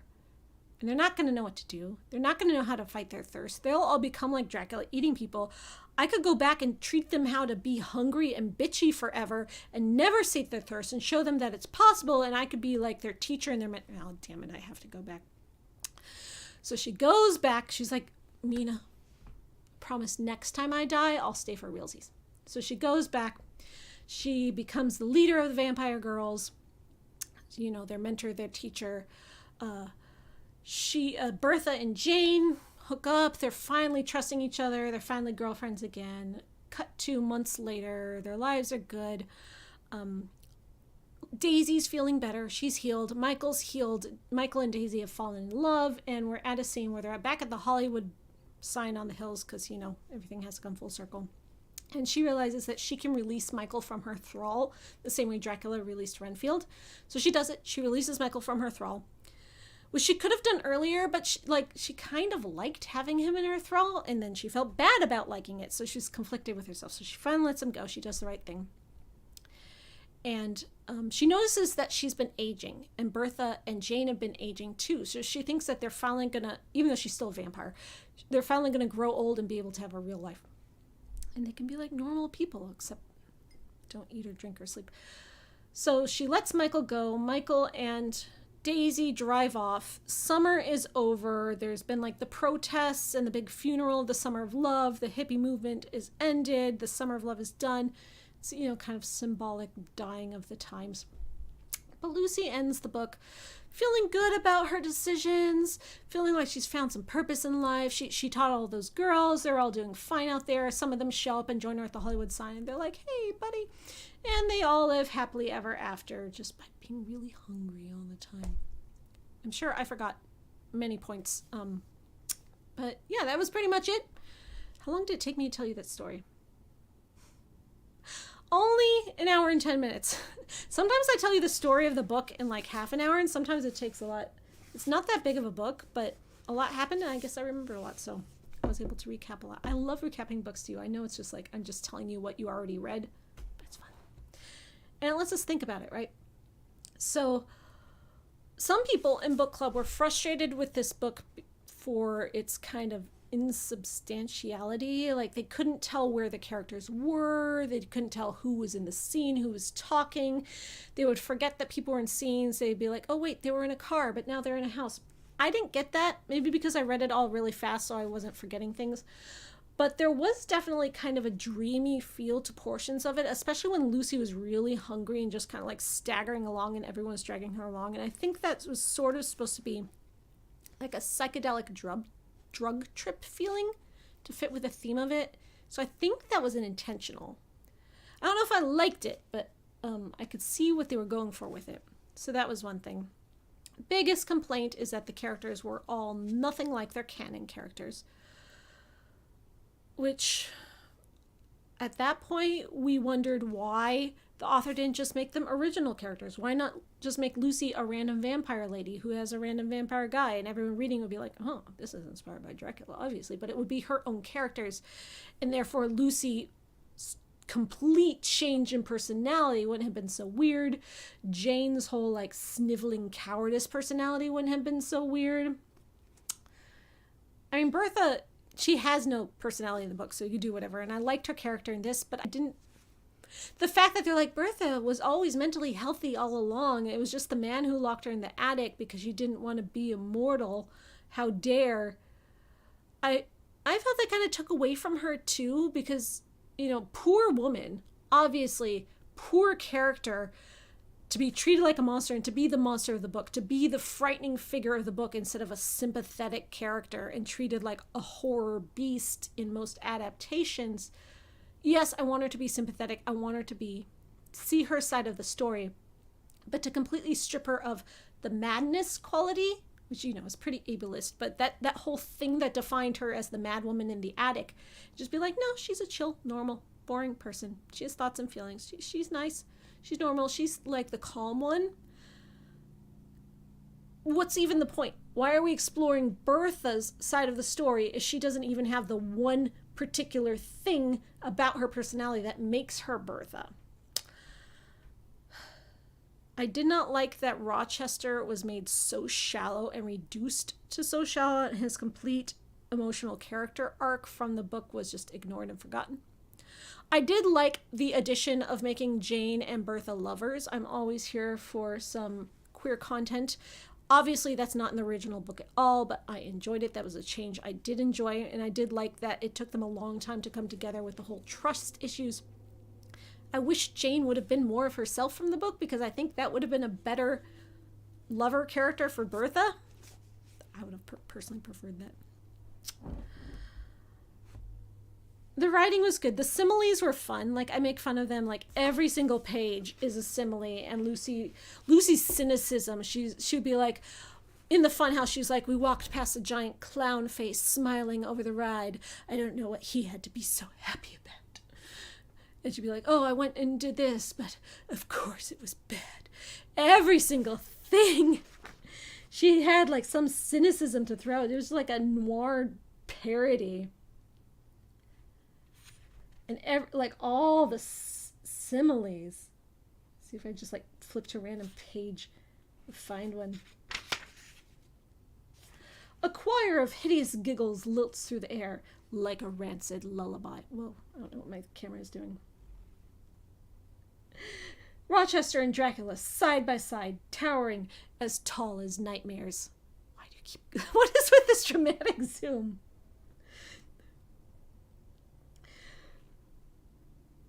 The girls are at the front, smiles on their faces, barbed wire in their veins.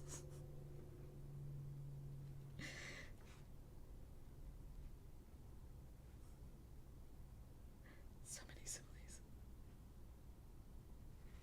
Like, it just got cute at some point. But she was so, like, mad and angry all the time that I never liked her. flip to a random page.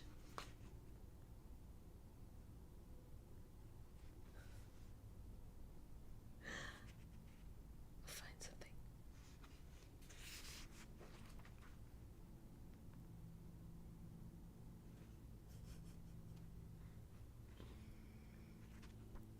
It was creative, I guess. Could give it that. If you like cynicism and darkness. And Lucy, the sweet, pure, innocent maiden creature who becomes dark and mysterious and sexy as a vampire. Yeah, it is sort of a sexual metaphor. Dracula's always been that way of a sexual awakening for the female characters he seduces. But that sexual awakening is often treated as kind of empowerment for these women in this repressed Victorian society. And Lucy was the epitome of the repressed Victorian, thinking, I wish I could marry 3 men just to make them all happy, not even thinking of her own happiness. And then, of course, the one she does choose, the one she says yes to, she loves him. She thinks he's handsome and sweet. But in this book, the only time he's mentioned, Arthur Holmwood, Lord Godalming, she's like, ugh, that creep I almost married, that absolute asshole. It's like, what are you doing to Arthur? He does not deserve this. And she says that Seward was, I think, opium addicted. He's addicted to some drug. And Quincy was just like a toxic man cowboy.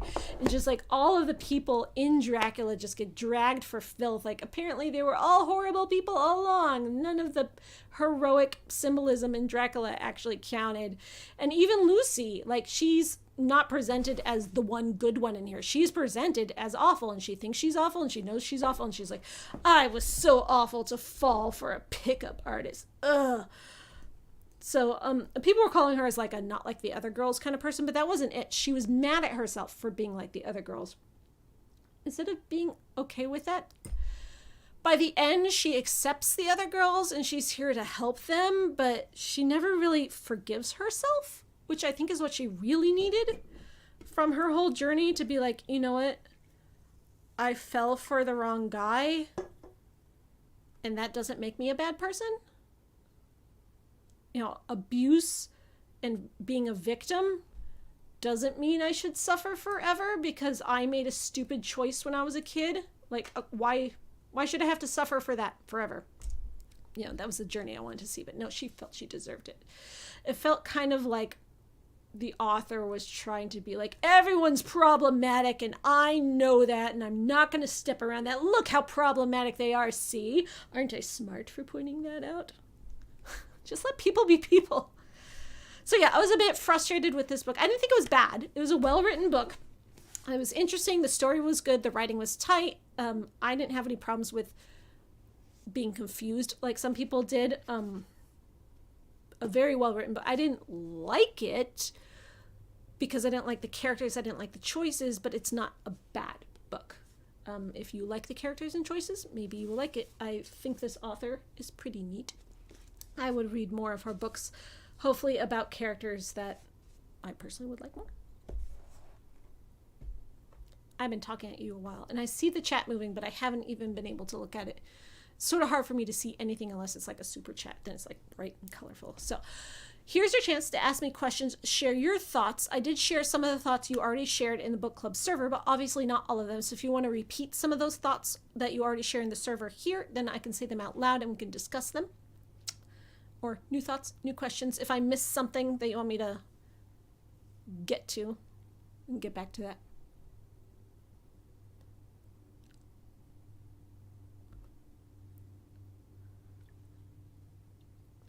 Gave it a 3 out of 5. Probably would have liked it more with the original characters. I mean, I was kind of treating them as original characters all along. Like, I could see from the very first paragraphs that this isn't Lucy. This isn't Bertha. This is not Rochester. Dracula, maybe that's Dracula. He's definitely not Bram Stoker's Dracula, but this was a Dracula that has been Dracula before, so Dracula gets a pass. He was a very fun Dracula.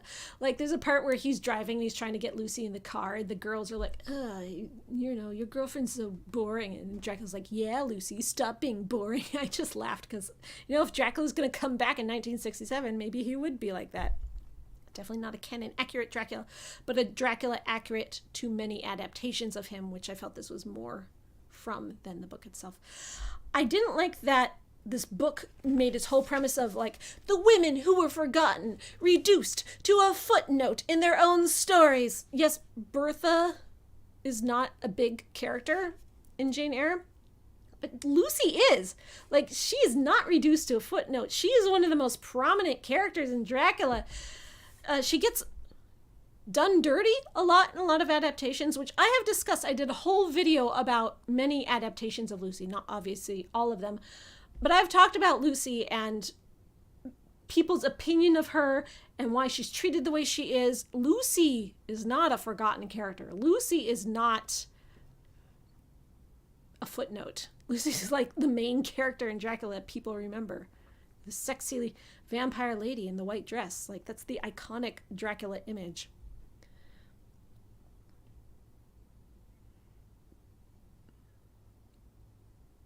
Yeah, it was like the Dracmobile. I loved it. And when Dracula was driving her car, it started decaying around him more because he's like that. It was funny when Dracula was in Rochester's house and his house was decaying. Rochester's like, my beautiful house. It was such a pimp pad. It was so swinging. Dracula's like, nah, man, it looks better this way. Look at all the rot and mold and moss. Yeah. Like, Dracula's castle, according to Lucy, was all old and decrepit, not because Dracula goes to decrepit castles, but because he makes them decrepit. And that's why we always see vampires in old decrepit places, because their very presence makes them decrepit. It's a cool detail. The book is compared on the very first line of the back to Mexican Gothic. The only thing like Mexican Gothic that was in it was the rot, the decay, because Mexican Gothic takes place in a house that has all this mold. It's like a Lovecraftian sentient mold. This decaying mold all over the house. It's kind of in control of things, like an eldritch being. So the decay was like that. All the slime and, that whole thing in the Gothicness of there was similar to Mexican Gothic, but otherwise I wouldn't compare them. Mexican Gothic was a book I enjoyed much more and felt much more Gothic in general as a Gothic novel. It was very much in the vein of Rebecca or The Yellow Wallpaper. This was a swinging 60s San Francisco hippie love fest thing with a very angry woman just talking like a noir detective the entire time. So it's Gothic because there's decay, but as far as like the ranking of Gothic novels go, this wouldn't be at the top, in my opinion. Why do I think Dracula would make so many vampires now, but not in Lucy's time? Well, Dracula was hungrier than normal because he was missing the fourth urn. He was missing parts of himself, and that's why he was doing it more. He also was making them for the sake of getting that urn. He needed his vampire army. And also, Rochester wanted them. Dracula was like, had promised Rochester he'd make him an immortal harem, and that's because Rochester couldn't make any immortal people because he lost his attic sludge. So that's what Dracula was doing. Even though Dracula was immediately like, yeah, you helped me, but I was just lying. I wasn't here to help you. I was just I was using you to get me back to life. And like, it kind of ends with Rochester being like, jerk! Dracula being like, yeah, I'm Dracula. And they kind of like fist fight their way into the darkness.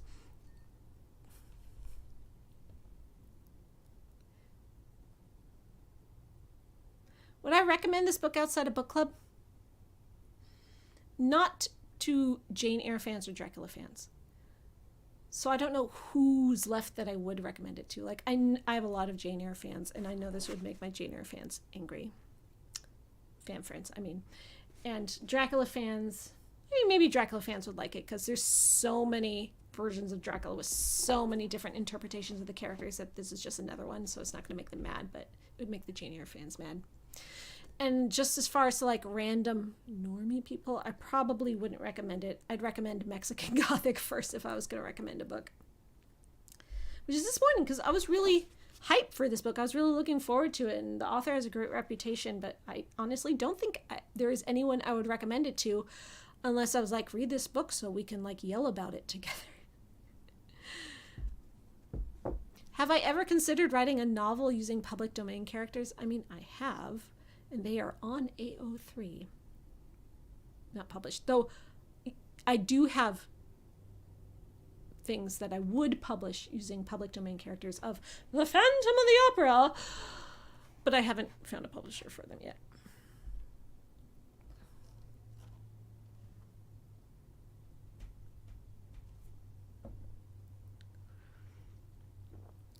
I'm not a classic literature buff, but I think it's interesting that the big criticism I see with stories like these are that the characters aren't recognizable. It seems common in the genre. Yes, it does. Probably because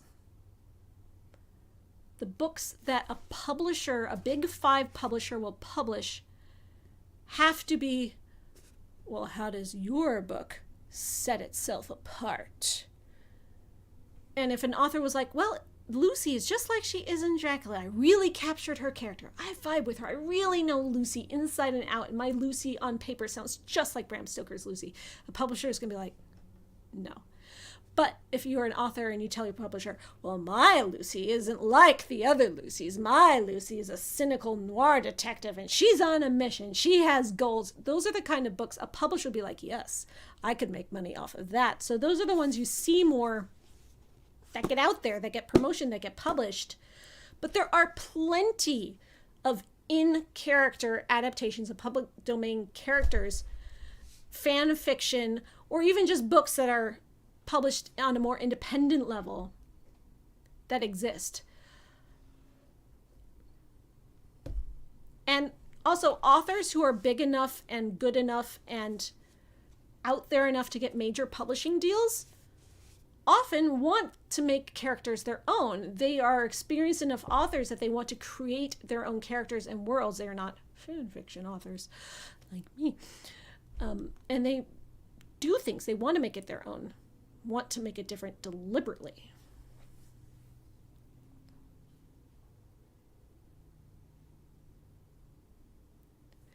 Are the sludge immortals a different type of immortal from Lucy and Dracula? Yes, they are different. They do not have a bloodlust craving. Lucy is constantly suffering, constantly in pain for wanting to eat people, but Bertha doesn't feel that at all. She's perfectly normal. But her dark curse is that the sludge in her body, you can like see it like rising through her skin and rippling all creepy, and then it gives her nightmares, which Lucy has to help her through. So the sludge will give her nightmares, like horrible nightmares where she's screaming and thrashing in bed, and that's her curse. And Lucy has to like hold her down and help her out, and they help each other.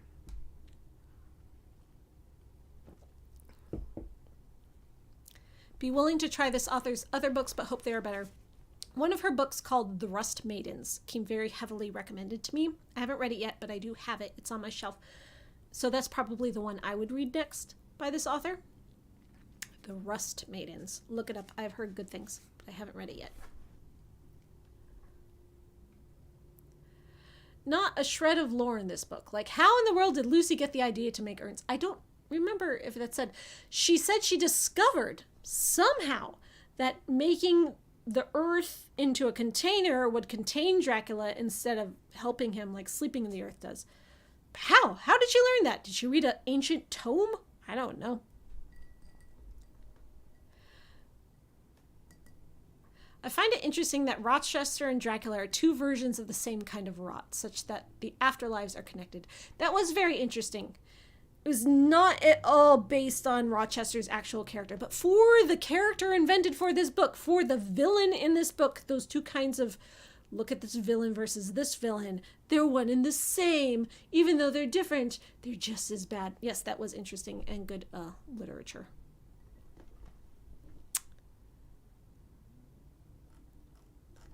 Scroll up in the chat a bit, see what I missed.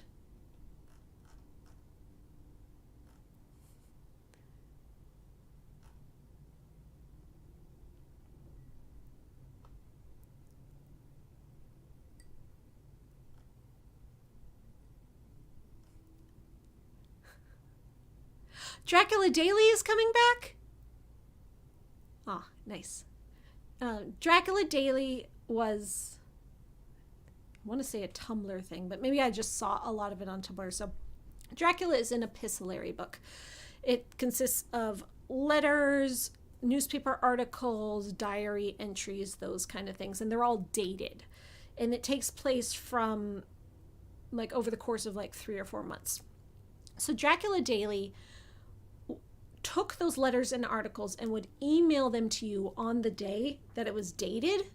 So if a letter was written on May 19th, you would get that in your email that day.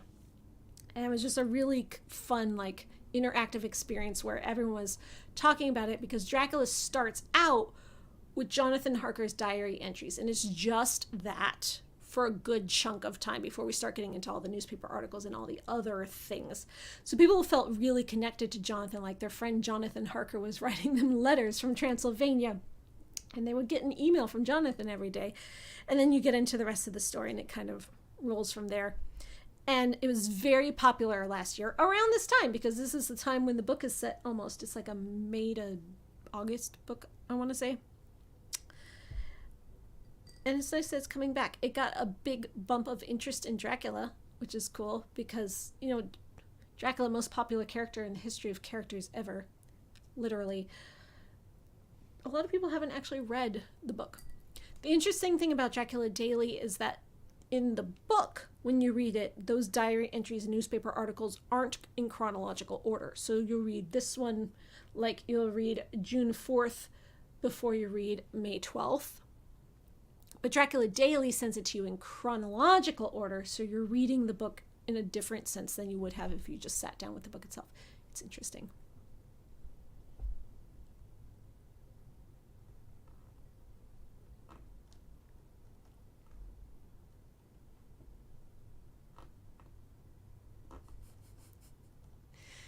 You guys are so funny.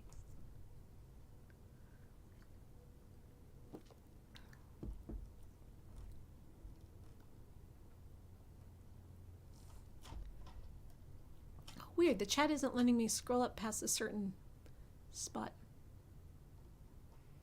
That's weird. Rochester seemed more like an incompetent James Bond than anything else. Yes, that is very accurate. Like Rochester was sitting there thinking he was James Bond, but really being Charles Manson. And he, like, the fact that he's representing these sort of cult leaders of the 60s time, this thing that was going on then, but it's just a slime ball, makes me wonder how it works. You know, the thing about those cult leaders was they were very charismatic. They made each of the people who follow them feel special. And, you know, Bertha and Lucy say, like, oh, Rochester and Dracula, he said that line to me, that I was the one for him, but he said that to all the girls, so I know it means nothing. They all see right through it. How are these guys actually seductive and actually successful at luring all these people to them? It seems they use hypnotic mind control. Like, Dracula can just be like, thrall, thrall, thrall, thrall, I got you all, now it's yes, master. And that kind of takes away the depth of the metaphor. Like it loses what I think the author was trying to go for in that sense. And Rochester's just like gross. He is a creep. He's just slimeball, which is not his character at all. Like, let him be brooding and Byronic. Like, that's the reason, you know, the fans think he's romantic. Let him be like deep and be like, no one understands me. I'm so deep and so dark. My heart is a locked door. So all the girls would be like, but I could get through the locked door. Let me be the one. I feel like that would have been a lot more realistic than him being like, come on, babes, it's Edward time. So shallow. So shallow.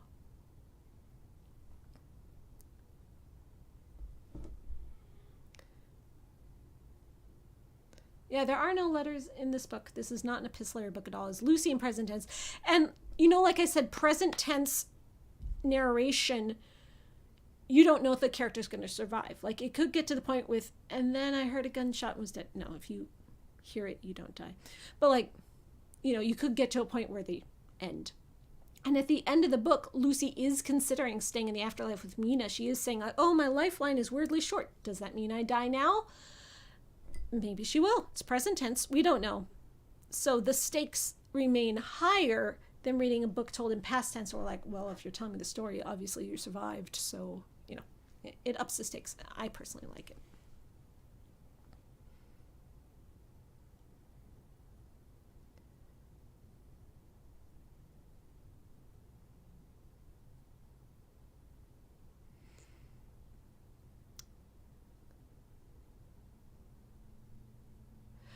Earlier you spoke about Heathcliff. Would he be a better literary character to mix with this type of story, like Dracula, Wuthering Heights, instead of Jane Eyre? Well, the thing about Heathcliff is he's very singularly minded. Heathcliff wants one thing, and one thing only.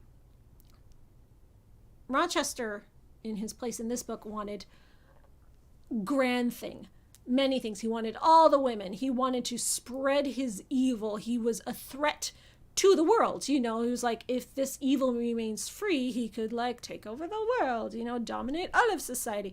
Heathcliff isn't interested in that. Heathcliff wouldn't work because all he wants is Kathy. That is all he wants, and revenge on Hindley, I guess. Okay, he wants two things: Kathy and revenge on Hindley. He would not care about world domination. He might bring Dracula back from the dead if Dracula promised him he could bring Kathy back from the dead, or promised him he could be power enough to get revenge on Hindley, even though he already did that. Hindley's dead. I don't think it would have worked on the scale this book needed. I think he would have been better at being evil than Rochester was, because Rochester's not evil in the book. He just makes mistakes.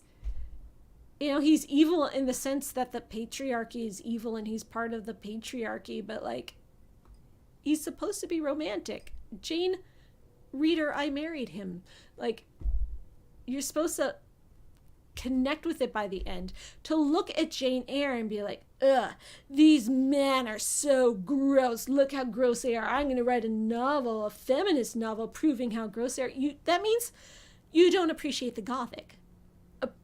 You're not a fan of the Gothic. And so for people who are fans of the Gothic, like, we like the darkness, we like the Byronic hero, we like the redemption arc of seeing someone in darkness get his comeuppance and come to light.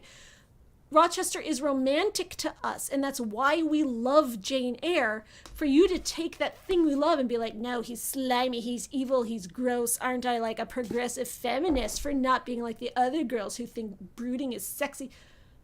Who is this book for then? Like, is this book for people who hate Gothic novels?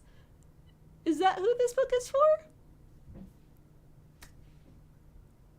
It's not me.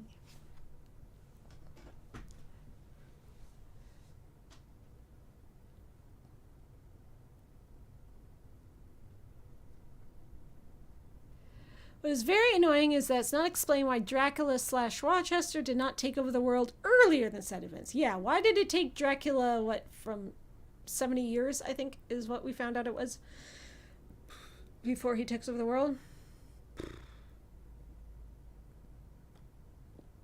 Yeah, it was 1897, I think, is when Dracula's set. 1890 something. Maybe his ashes weren't strong enough and he needed more time to recover in his cube purgatory. The whispers on the wind didn't hear each other until then. I think the author just wanted to set it in the height of serial killer hippie land for metaphor reasons, which, props, I never would have thought to do that. That was a really interesting angle. Oh, good night, Patrick. Thank you for coming. I love you.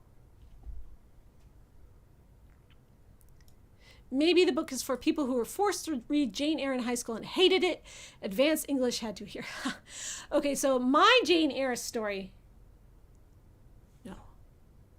That's my Little Women story. Okay, so when I was a kid, my mom kept trying to force me to read a book. It was either Little Women or Jane Eyre. I don't remember. And for some reason, I wasn't into it, like a fool, because both of those books are great. And then at one point, I got suspended from school for getting into a fight, because I was a very angry little girl. And I was home for 3 days, suspended from school, and the rule was you have to read Jane Eyre or Little Women, whatever it was. And I think it was Jane Eyre at that point. Maybe Little Women is first and Jane Eyre was the second thing my mom was forcing me to do. And I read it and wound up liking it. And I was like, oh, I guess Mom was right. It was my Jane Eyre story. But being forced didn't turn me off from it ultimately. It just made it hard to get into to begin. I don't like the fandom thing lately where all characters have to be completely unproblematic. Let me read about a gremlin and see if they grow. That is a thing. Lately, there is a huge push for purity culture in fandom. I think it's mostly a Gen Z thing, the kids, where if your fave is problematic, if your ship is problematic, then you are a bad person. Fandom is no longer a safe space to explore the taboo, the gothic. Oh no, my age different ship. Even though they're both adults, because there is an age gap, that means they're pedophiles. Look up the definition of pedophiles. That's not what it means. Or, power dynamic. Did you know there's a power? Did you know that, like, the Phantom of the Opera was an abuser and he was actually an abuser to Christine? Yes! And it's hot, and that's why I like it, okay? It's gothic, and I don't want to fix him. He's perfect the way he is. That's why I like him. My fave is problematic, and that's why we're here in Vampire Book Club. We're not with the normie book clubs. But this is a big thing in Tumblr purity culture right now, and other places too, but Tumblr is my world, so that's where I see it, where you have these young people who are marginalized in some way. Often they are queer, so they have faced oppression, and they feel that because of this oppression they've faced, this homophobia or transphobia or whatever it happens to be, they are justified in thinking that anything they don't like is evil. There's no more ship and let ship. Your kink is not my kink. No, because they have been oppressed in their life at some point. Your likes are evil. And they are justified in saying that, and they're allowed to say that because they've been oppressed so far. And a lot of these kids have been raised by very conservative parents, but then have something going on in their life, like being queer, that have, like, made them feel that they deserve to be taken more seriously, but they still are spouting those conservative values, this purity culture, this pearl clutching. And there's this really weird dichotomy right now. We saw a lot of this that I went through when I was talking about the interview with the vampire TV show last fall, which I made many videos about, right? It is a big thing. And I don't know that that pertains to this author. I know this author is a much older generation than that, but who is she appeasing? Who is she here for? What is she catering to? Could be that. It's definitely not towards people who think gothic is sexy.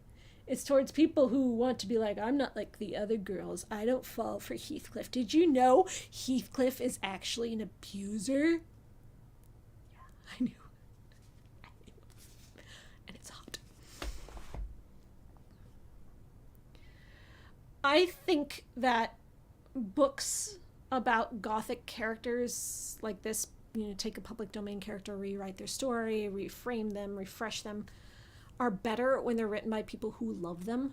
And yes, you can examine the horror and the problems and the reason why it's horror in the first place, the reason why Rochester is a bad guy for locking his wife in the attic and for trying to marry someone else while he was still married. Like, yes, examine that, but you can't hate him.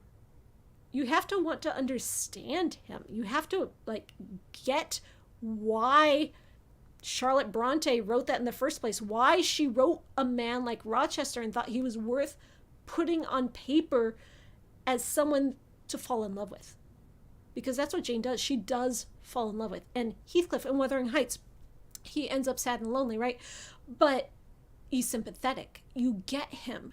He is this horrible, horrible person who's done, like, terrible things to his family on a very small scale. He's a very small scale villain. But he is not cool, and he never gets cool. Like, he has a tragic ending, right? Like, he does kind of feel bad about it at the very end. He does. And that's when he's, like, finally free to die. But he's still a romantic figure. He is still a attractive figure. And there's a complexity there in the reason why we love Gothic in the first place that I feel like this book was judging. This book was not into. This book was trying to say it was, like, better than that, which I wasn't offended, but I'm just like, okay, this book's not for me. This book is for the anti-gothic fans, apparently.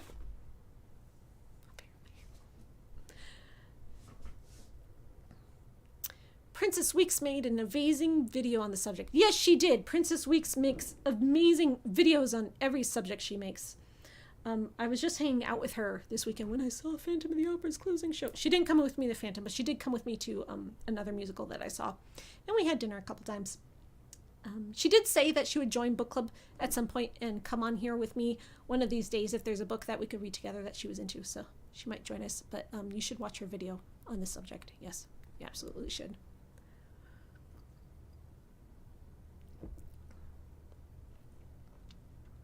My theory is there's the way you live your life, and there's things you read in books, and only a fool can't tell the difference, obviously. Like, if I read a book that has a romance between a 17-year-old and a 40-year-old, and I think it's romantic in the book, and I love these characters, and I want them to love each other, that doesn't mean that I support 40-year-olds preying on 17-year-olds in the real world. Like, these characters aren't real. I love them for who they are, for these individual characters for who they are. Generally, as a concept, that has nothing to do with real life. You got to separate your fantasies and your stories from real life. And it doesn't make me a bad person to enjoy that story of this age gap romance. And no, that's not pedophilia. Pederasty. Get it right. It's a Greek thing, very common in ancient Greece, especially set in historical fiction. Yeah, I'm not a supporter of pedophilia. I do not think it should be in the real life. I'm not a supportive of dubcon, even though you have things like Phantom of the Opera, where he's kidnapping her and forcing her to marry him. He doesn't like force her to have sex with him because it's Victorian literature and we're very pure and asexual. But you know, the essence is there. Did you know the Phantom is problematic and shipping Eric and Christine is problematic? Yes, I knew. Would I want to be with a man like Eric in real life? Am I? Am I with that man? No. The people in my life are not like him. Yet he is my favorite character in the history of everything. I identify with him in many ways. He is me on my deep inside, but I don't live his life. I don't strangle people. I don't lock them in torture chambers. I don't, go after 22-year-old sopranos and trick them into thinking I'm an angel, and nor am I a 22-year-old soprano, though I was once, wanting someone like that. That's not like the people I have in my life right now. My current partner is perfectly non-problematic. Separate fact from fiction. Your fave is okay. You are allowed.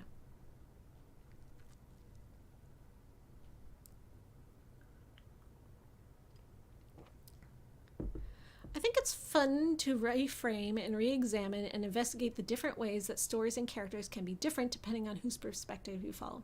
Absolutely. Totally fun. And like, this book is allowed. Like, this book is a take.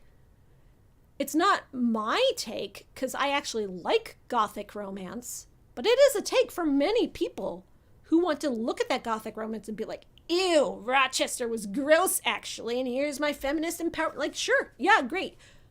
There are a lot of people out there who feel that way, who are like, did you know that the Phantom of the Opera was actually problematic? This book is for you. This book is for you. And, I like that there's a female empowerment story in here for Lucy. I like that she got what she needed. This Lucy, this angry, cynical, noir detective Lucy, is not the Lucy from Bram Stoker's Dracula.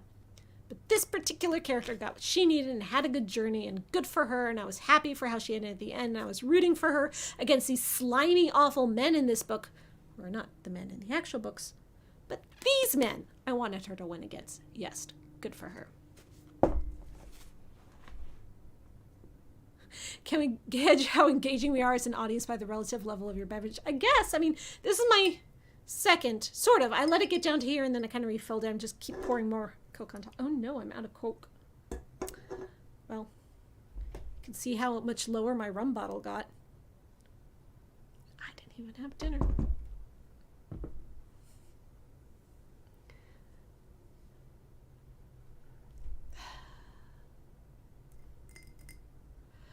if you want to make strong female characters, and why the hell would you change Jane Eyre? Especially Jane herself, right? Like, she is such a strong female character. She is such a, you know, she's a bit pious, stick up her butt, moral purist character, but she stands up for what she believes in. She does not let anyone tell her what to do. She is the agent of her own choices. And a lot of this book, like, there's a theme about choice in this book, like, where Ren feels like, you know, I did these bad things, but it wasn't my choice because Dracula made me do them. And Lucy's like, it wasn't my choice to become a vampire.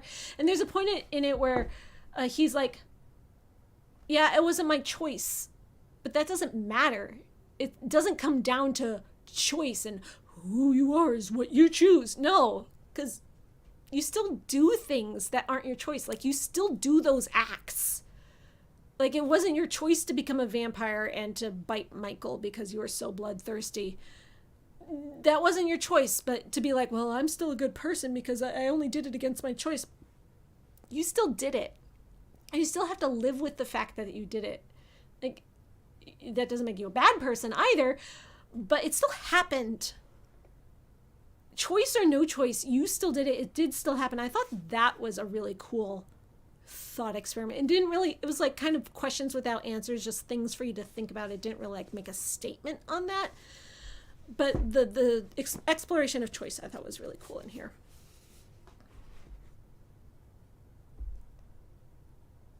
I think in adaptations there's always a balance to strike between canon characterization and I need this character to do X thing to demonstrate this theme. Yeah, I mean, it depends what you're writing your book for. Writing a book for a theme or to a theme is often not a great idea. Usually you'll write a book because you have an idea and you have a feeling and you'll be like, this is a thing I want to express. And as you write it, you're like, oh, I'm writing about how I never got taken seriously in the workplace. That just came out, didn't it? Like, the themes come out of what is visceral and vulnerable about what you as an artist are expressing in that moment. But if you sit there and think, like, I want to write a book about how women are abused by toxic men, you might come out with something shallow. Like, it might not feel real.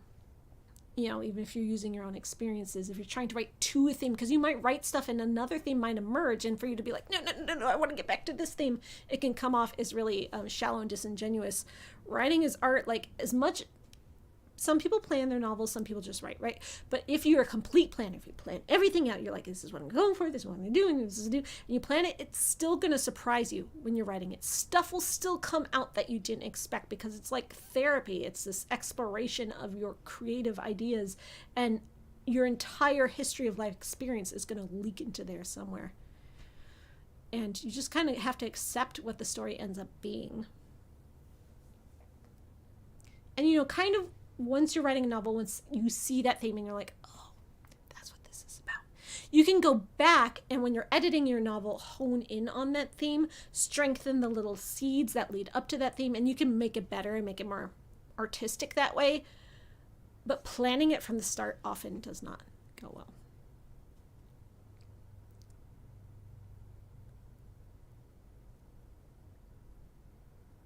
Elizabeth and Jane are two of the most powerful women in literature. It's strange you'd think of them as victims. Elizabeth Frankenstein? Is that who you're talking about?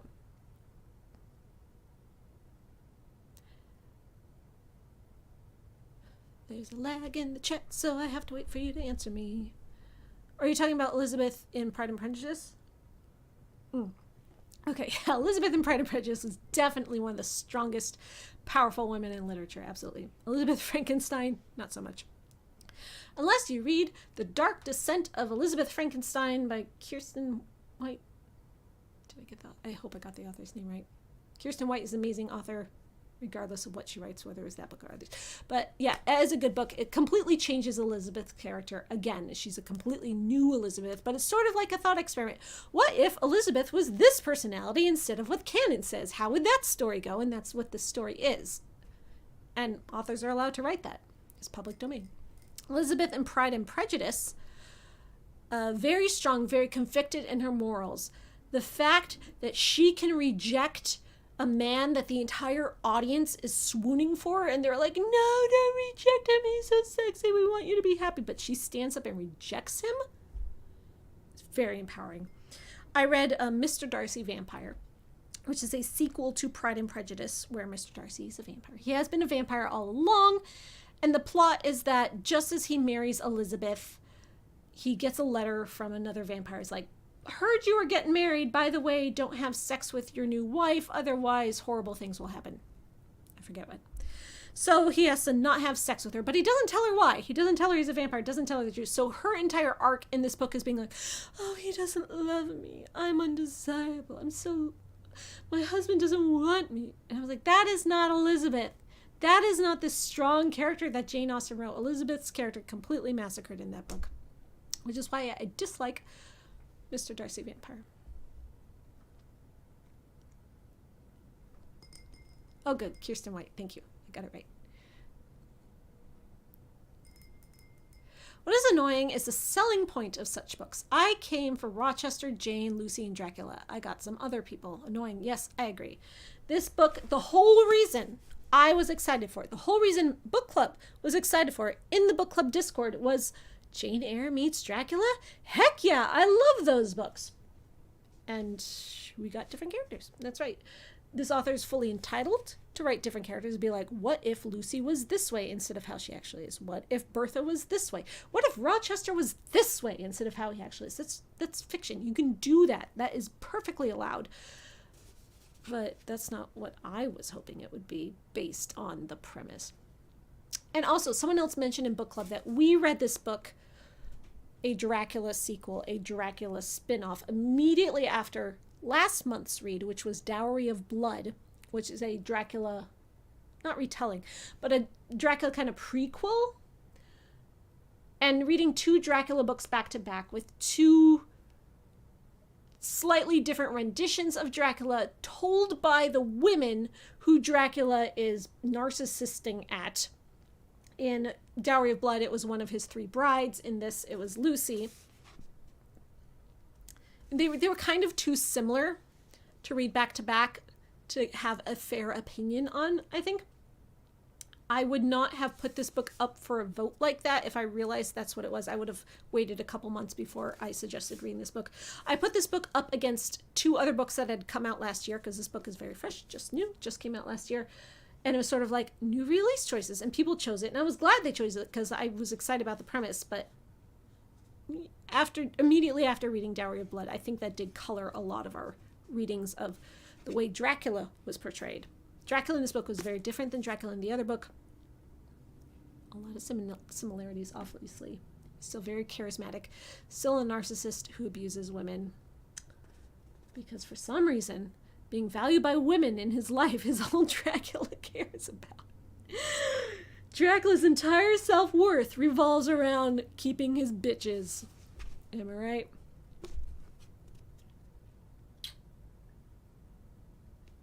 I don't mind a sexy Dracula. I don't mind that he was different from Bram Stoker's original. I love all the Dracula differences, but yeah, a bit similar.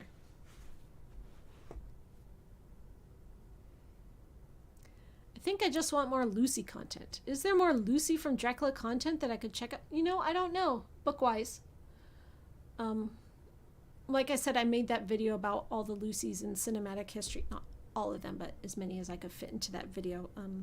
But none of them were Lucy content. They were always like, here's a version of Dracula, and here's how Lucy is treated in this. Obviously, she's only in it for a few minutes because she dies early. On average, how long does it take for you to finish reading a book? Me? Depends on the book. This book, so I went to New York to see The Phantom of the Opera's closing show. Sadness. So I started this on the plane to New York, which was a 2-hour plane ride, and I got about, I guess, a third of the way in. Then I read a bit more on the plane ride home 5 days later, and then I read the rest of it today. Yeah, I know. I'm behind in my own book club. If I had just been sitting in my chair at home reading this, it probably would have taken me... I could have read it in a day, but this isn't the kind of book that would have engrossed me enough to read for a whole day, so it probably would have taken me 2 days to get through this book. Whereas I've read much bigger books in a single day because they were that engrossing. But how often do I have time to sit and just read and do nothing else for an entire day? Not that often.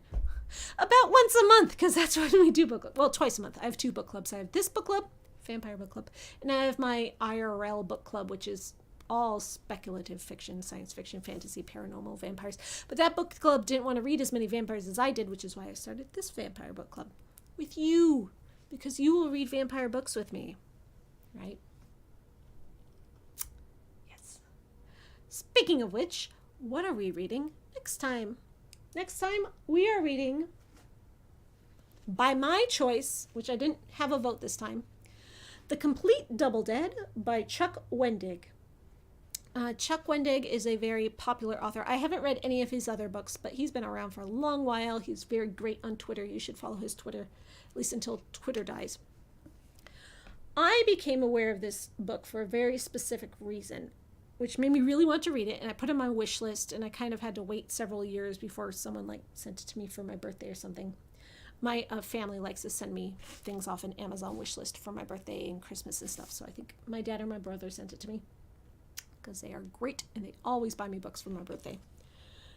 Speaking of my birthday, it's coming up. My birthday is May 1st, and because my birthday is coming up during this book club cycle, book club always goes 13th to 13th, I decided I would get to choose without a vote what book to read, and this is the book I chose.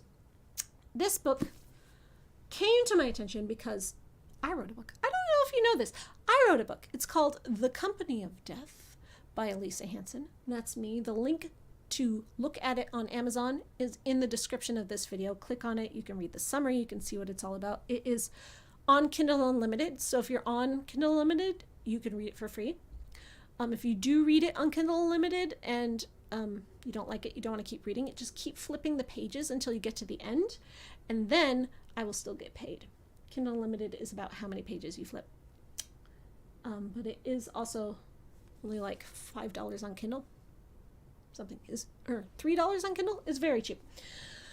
My book, Company of Death. So in my book, The Company of Death, which I wrote, like 12 years ago now, the premise is that the zombie apocalypse has happened.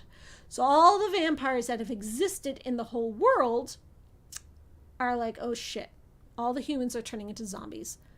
What are we going to eat? And vampires have existed in secret all this time. So the vampires come out. They're not secret anymore. They're like, hello, humans. We exist. It benefits us to keep you safe because we have to eat you. We don't have to kill you in my book. And we will keep you safe from the zombies if you come and be our blood farm. So there are these blood farms of vampires keeping human herds to keep them safe from the zombies. And then there are the people who are like, no, dude, that's not cool. We should kill all the vampires and set the humans free because, that's the only way we'll stop the zombies. And it's like a war. And that's kind of the background premise of my book. And then there's like an actual plot on top of that. So when I heard about this book, the premise is very similar, which I'm going to read you the summary, and you will see.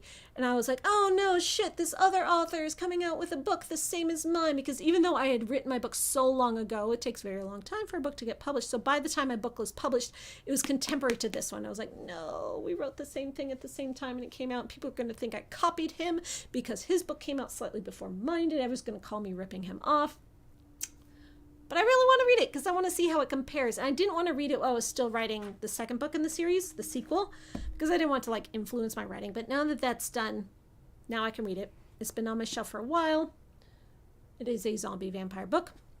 So I'm reading it to see how it compares to my book. And also because I like Chuck Wendig. He is funny. He is good. He's a great writer. And I want to read one of his books because I've never actually read one of his books despite following him for years, right? So here is the description of this book. A vampire in Zombieland. You wouldn't like Coburn. People don't, as a rule. And that's okay, because he doesn't like people much either. People are food. 5 years ago, Coburn went to sleep. Wasn't exactly planned. And he's just woken up to find most everybody in the world dead. Not dead like him. He looks human, drinks blood. He's smart. They're none of those things. They outnumber him by about 1,000,000 to 1, and their clotted blood cannot sustain him. Now he's starving and on the run. He has to find blood soon, and, like it or not, he's going to have to keep an eye on the frail flesh bags he finds it in. Time for the wolf to turn shepherd. No, Coburn doesn't like people, but he'll have to learn to. The Complete Double Dead collects Chuck Wendig's debut novel and the follow-up novel, Bad Blood. Oh, that's why it's the Complete Double Dead. So if you want to read this for book club, you can just find Double Dead and not be the complete, because you don't need the follow-up novella, which is called Bad Blood.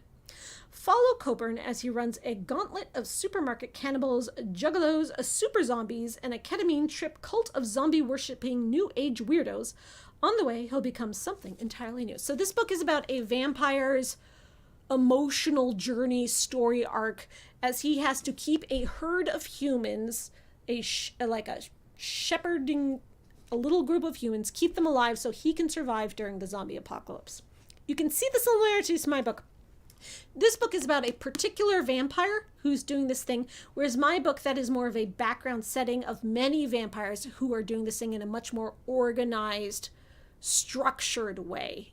Whereas this is about one single guy who's doing it on his own. Obviously a very big difference, but I want to see what the similarities are. And I finally get to read it because it's my birthday and I get to choose. This book, let's see. Okay, so Bad Blood is the extra novella that's included. You don't have to read that for book club. I'm not sure if I will. It depends on time. I might just read. So Bad Blood comes, that's how much is Bad Blood, and this is how much is Complete Double Dead, or just Double Dead, rather. So Double Dead itself is 299 pages. Not very long. About the same as Reluctant Immortals was. If you want to add Bad Blood to it, that brings it to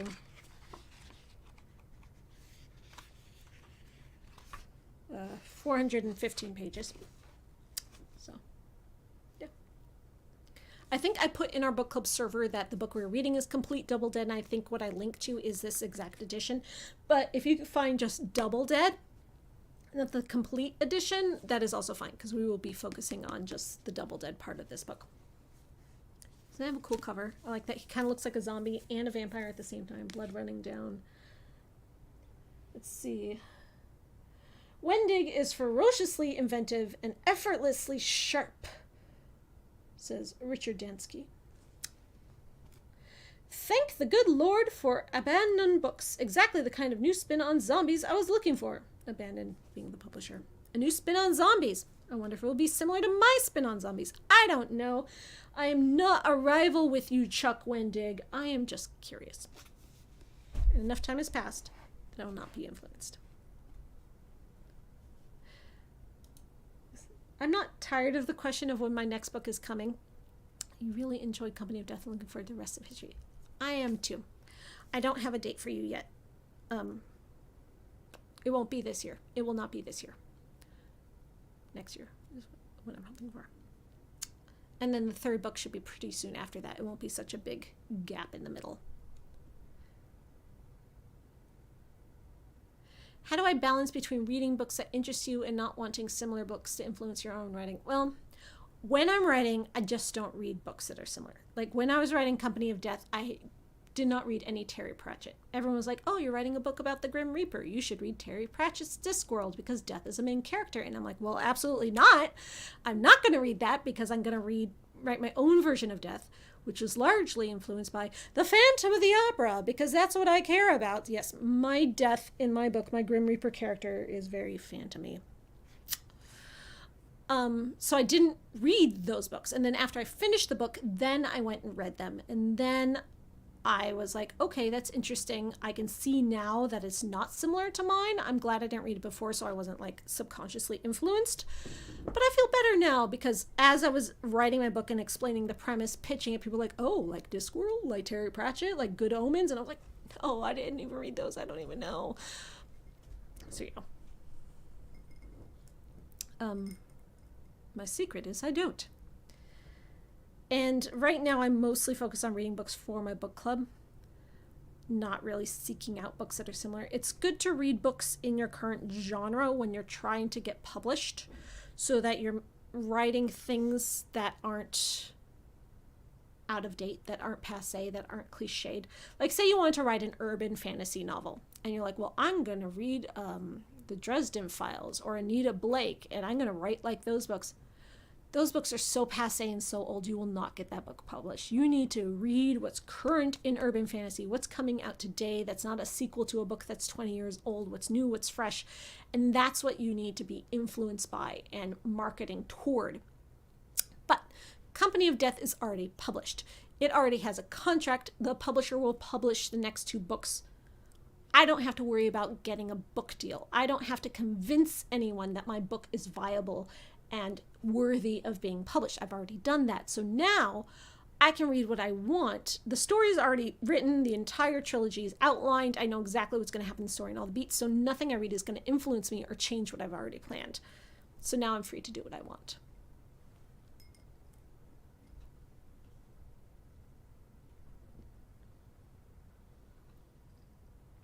A lot of fiction authors just read nonfiction when they're writing. That is very true, especially if you're writing something that requires a lot of research. My favorite author in the world, Anne Rice, notorious for reading nonfiction while she was writing, but a lot of her books were based in historical settings. So she's writing a book about ancient Rome. She reads a lot of fan fiction about ancient Rome. She's writing a book about the Renaissance. She reads a lot of nonfiction about the Renaissance. I write books about the dystopian future, so there's not a lot of nonfiction about that. But, you know, I'm writing about robots and androids, so I read nonfiction about those kind of science things, or, you know, power sources was a big element of my book, so I read a lot of nonfiction about, like, the future of power generators and that kind of thing.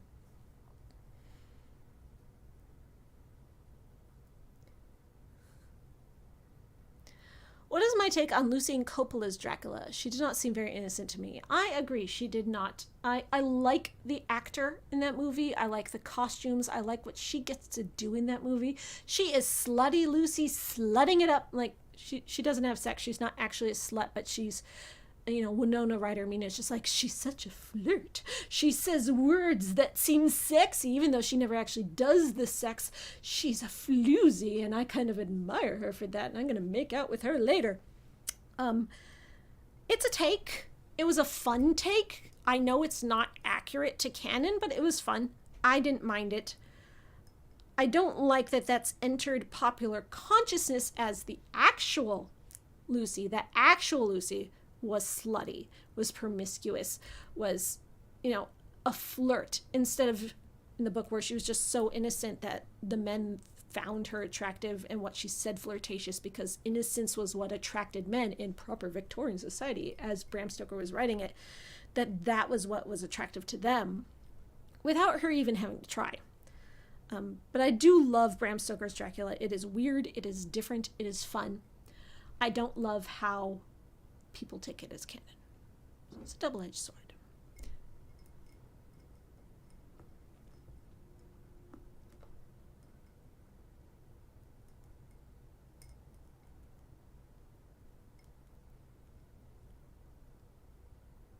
If you read enough books, maybe it twists around and becomes fresh again. I mean, maybe. Like, you know, Anne Rice is my favorite author. Obviously, she's a huge influence on my writing. If I write something Anne Rice-y now, people aren't going to think I'm, like, trying to jump on the Anne Rice train, trying to catch that train. Obviously not. That trend is long since passed. But as an author, her style, her voice might influence me, and I'll put my own twist on it and make that fresh. You should never try to write two trends. You should never be like, oh, mermaids are hot right now, I'm going to write a mermaid book. You write a mermaid book if you fucking love mermaids and you've always wanted to do it. And if it happens to hit when mermaid hotness is hitting, lucky you. If it doesn't, you still wrote the right book that you were supposed to write. But if what you're influenced by is something passé and out of date, and you write a book that's very similar to those, you're going to have trouble getting published. It might still be a very good book. It might still be something people would love to read, but you're going to have trouble getting published by a big publishing company. However, you can still self-publish it, and it will be out there, and people who love that kind of stuff will still read it. It depends what your goals are. It depends what you want to come from your writing. If you want to be a professional author making money off your writing, having a writing career, staying fresh in your genre, keeping current, knowing what the trends are, what things have done well, what things haven't done well, so you avoid those things, matters a lot more and will give you much better chance at actually getting those publishing contracts. But getting publishing contracts isn't very necessary anymore. Anyone can publish a book. Anyone can promote a book. Like the book we read last month, Dowry of Blood by St. Kipson. That was a self-published novel that people loved. And then it got a big publishing deal, even though it wasn't a book that author could get published originally because the publishing industry didn't think it was relevant enough to publish it. But, obviously they were wrong. Really, when it comes to writing books, write what you feel impassioned to write. When it comes to being an author and having an author career, you got to strategize. You got to business think.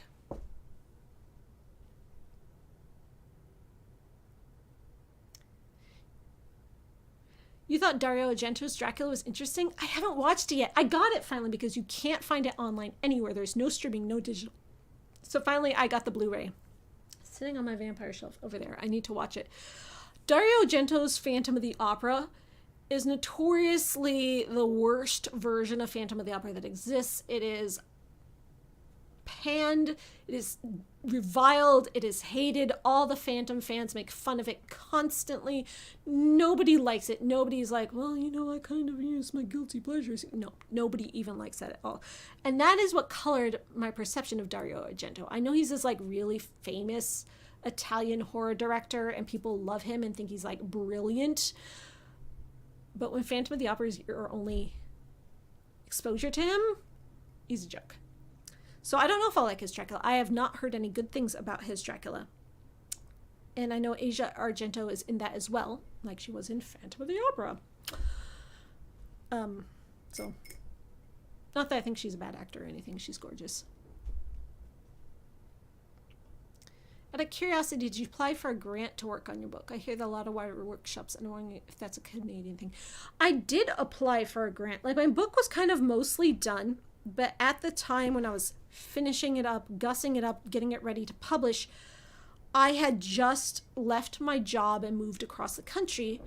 And Paul had a job, so he got a job, but I didn't have any job. And I was like, this is good. Me not having a job is good because I can finish this book, I can start querying it, I can get it published. And then I saw that there was this grant for people that were doing that exact same thing. And it was for a specific kind of people that I belonged to, but I wasn't the most underprivileged part of that group. Maybe it was for queer people or something, but they wound up giving the grants to people who were queer and also POC queer and also under the poverty line that I wasn't under. So I didn't get that grant, but I tried. I applied for it, and when I didn't get it, I was like, yeah, figures, I understand. I do have a partner that does make money. I'm not entirely on my own trying to raise a child with zero money and also write a novel. So that grant went to someone who needed it more than I did, but I did apply. And that is a thing. Is Dario Phantom the one with the rats? Yes, it is. The Phantom was raised by rats. You know how in the Batman movie, the penguin was raised by penguins in the sewers? Well, in this, the Phantom's baby basket was put into the sewers and found by rats, and he was raised by rats. So the Phantom thinks he is a rat. And there's a scene where he's communing with the rats and they're crawling over him and he's like, yes, my rat family. And then he opens up his pants and lets the rats in his pants because he's reached that level of relationship with the rats. And that's what Dario Argento Phantom is famous for.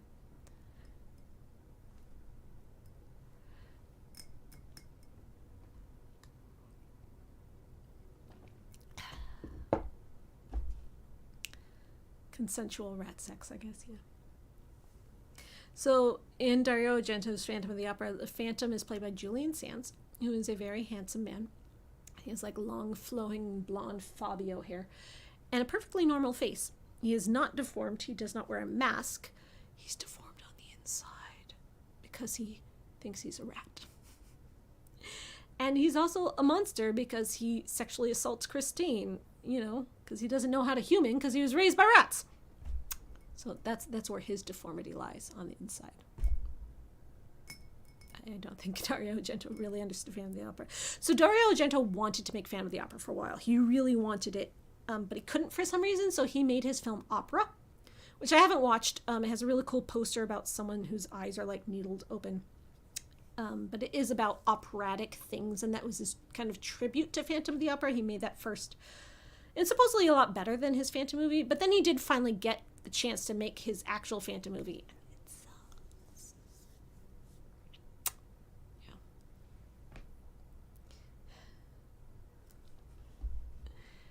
I could talk about Phantom of the Opera for ages. Right. What time is it? It's almost 11 o'clock. We've been going on for a while. We have.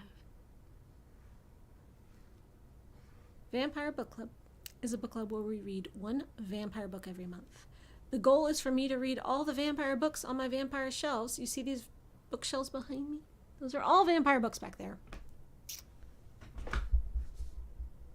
These are 2 of my bookshelves. I have another bookshelf over there, which the camera might show you, might not. And then another bookshelf over there.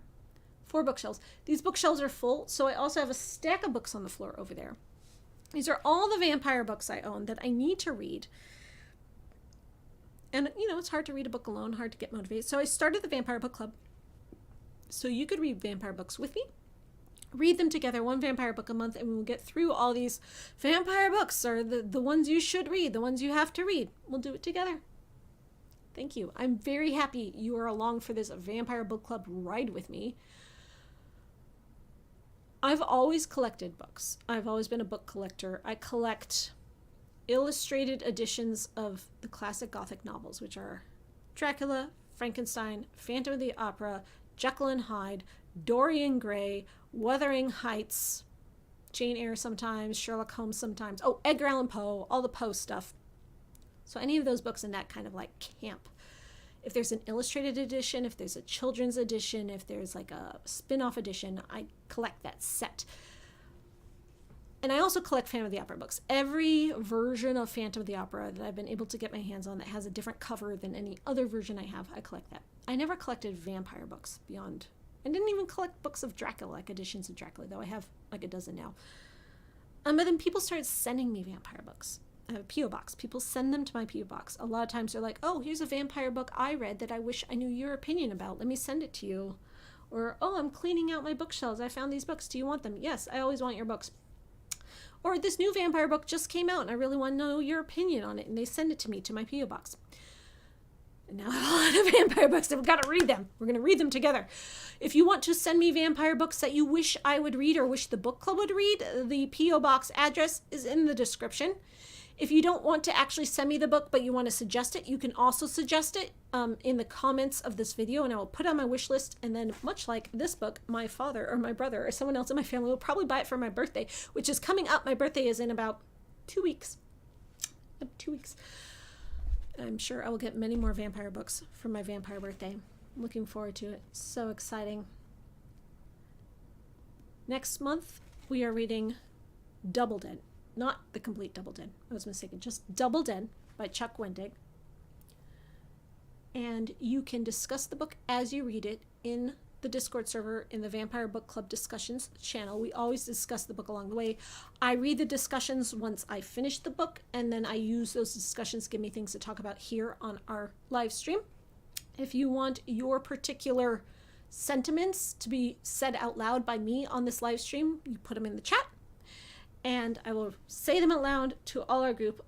Sometimes you guys pick up on things in books that I never even thought of. And I'm like, wow, you're all so smart. You're all so deep. You like got that metaphor that went completely over my head. So reading books together is a wonderful thing. I love this book club. You are all so sweet and wonderful and smart reading these vampire books with me. Because the point of this channel, point of Vampire Reviews, is to talk about what the vampires represent in society, in culture, in social issues. In Reluctant Immortals, we were looking at, abusive men who keep women down by the system, very socially relevant in 1967, socially relevant today. And it doesn't really matter that the characterization of classic literature characters was different, because the message is strong, and the message is good in this book. It did a good job. It was a good book. If you care about those characters and you'll be offended, don't read it. But if you don't care, read it. It was a good book. And we'll see what the vampires mean and represent in this book. All science fiction, fantasy, speculative fiction, all art is political. All art has a social commentary that means something. Some of it sucks. Some of it's like, you know, oppressive and racist and bigotry. But a lot of times, monster fiction is the opposite, right? Because the people who are into monsters are people who have been oppressed, people who have been marginalized, people who are treated like monsters in society. So in monster fiction, vampire fiction, we find a lot of very relatable social content and also some fun stories, some like really badass fun stories, because if you're going to feel like a monster society, you might as well be like an awesome one with cool powers, right? Or like someone, a normal person who gets caught up with the monsters and is treated as special by those monsters. Always fun. It's like, I know he's evil, but what if he was my favorite? Or what if I was his favorite? Yeah, that's the meme. I know he's evil, but what if I was his favorite? Live in the dream. That is the Phantom of the Opera dream come true. This is why we love it, which is why we're monster lovers on this channel. Read books with me. This book club, this live stream, this Discord, this YouTube channel is supported by my Patreon patrons. I don't charge for this book club because my Patreon is like buy the video. I only charge for actual videos I put on YouTube, but charging for those videos gives me the funds to be able to do these videos. So it's kind of like a big hat that the Patreon support goes in. So if you want to help support this book club, you can give me super chats. People do that. I love super chats. YouTube takes like a 30% cut of super chats. So if you want your donation to go further, join my Patreon, because Patreon only takes a 10% cut of whatever you join as. And you can join as whatever level you want. And you only get charged whenever I put a video out, which is usually twice a month. It doesn't matter what video I put out twice a month. It's just, it all goes into the same hat and all supports the same channel. The Discord server is free. Anyone is welcome to join. The book club is private, but anyone can join that. You just have to like follow the process to enter it. There is no paywall. There is no gatekeeping. It is all open for the public. It is just generously supported by the Patreon patrons. Say thank you to them. They are awesome. I love them.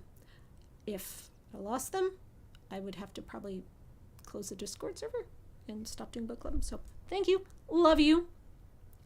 Join me next month. You have until May 13th to read Double Dead by Chuck Wendig. We are a 13 to 13th book club because 13 is the best number in the world.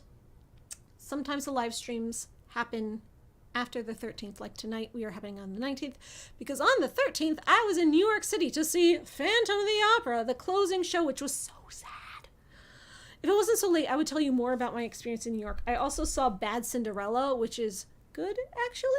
Gayest show on Broadway. If you like gay stuff, go see Bad Cinderella. It was amazing, and that, even though it was actually a pretty terrible show-wise, it needed a lot of work. So Phantom of the Opera, I saw Some Like It Hot, which was 100% solid show. I saw Hadestown, which I've seen before, which you all know. You should all go see Hadestown. I also saw Renfield. While I was there, I went to see the movies in Times Square like I used to do when I was a college kid, and it was very nostalgic. Saw Renfield. Very good movie. Highly recommend. I'm going to watch it again because Paul wants to see it. I'm going to take him to see it. If you haven't watched Renfield, go see it. It is very campy, very gory, in the sense that like Renfield rips someone's arm off and then impales someone else with that arm. Like that's the kind of gore we're talking about, the kind of camp we're talking. It was very funny. It has Nicholas Hoult as Renfield, who is hilarious. I loved him in The Great, and he's just this like really sweet, endearing, sensitive character who's also a serial killer.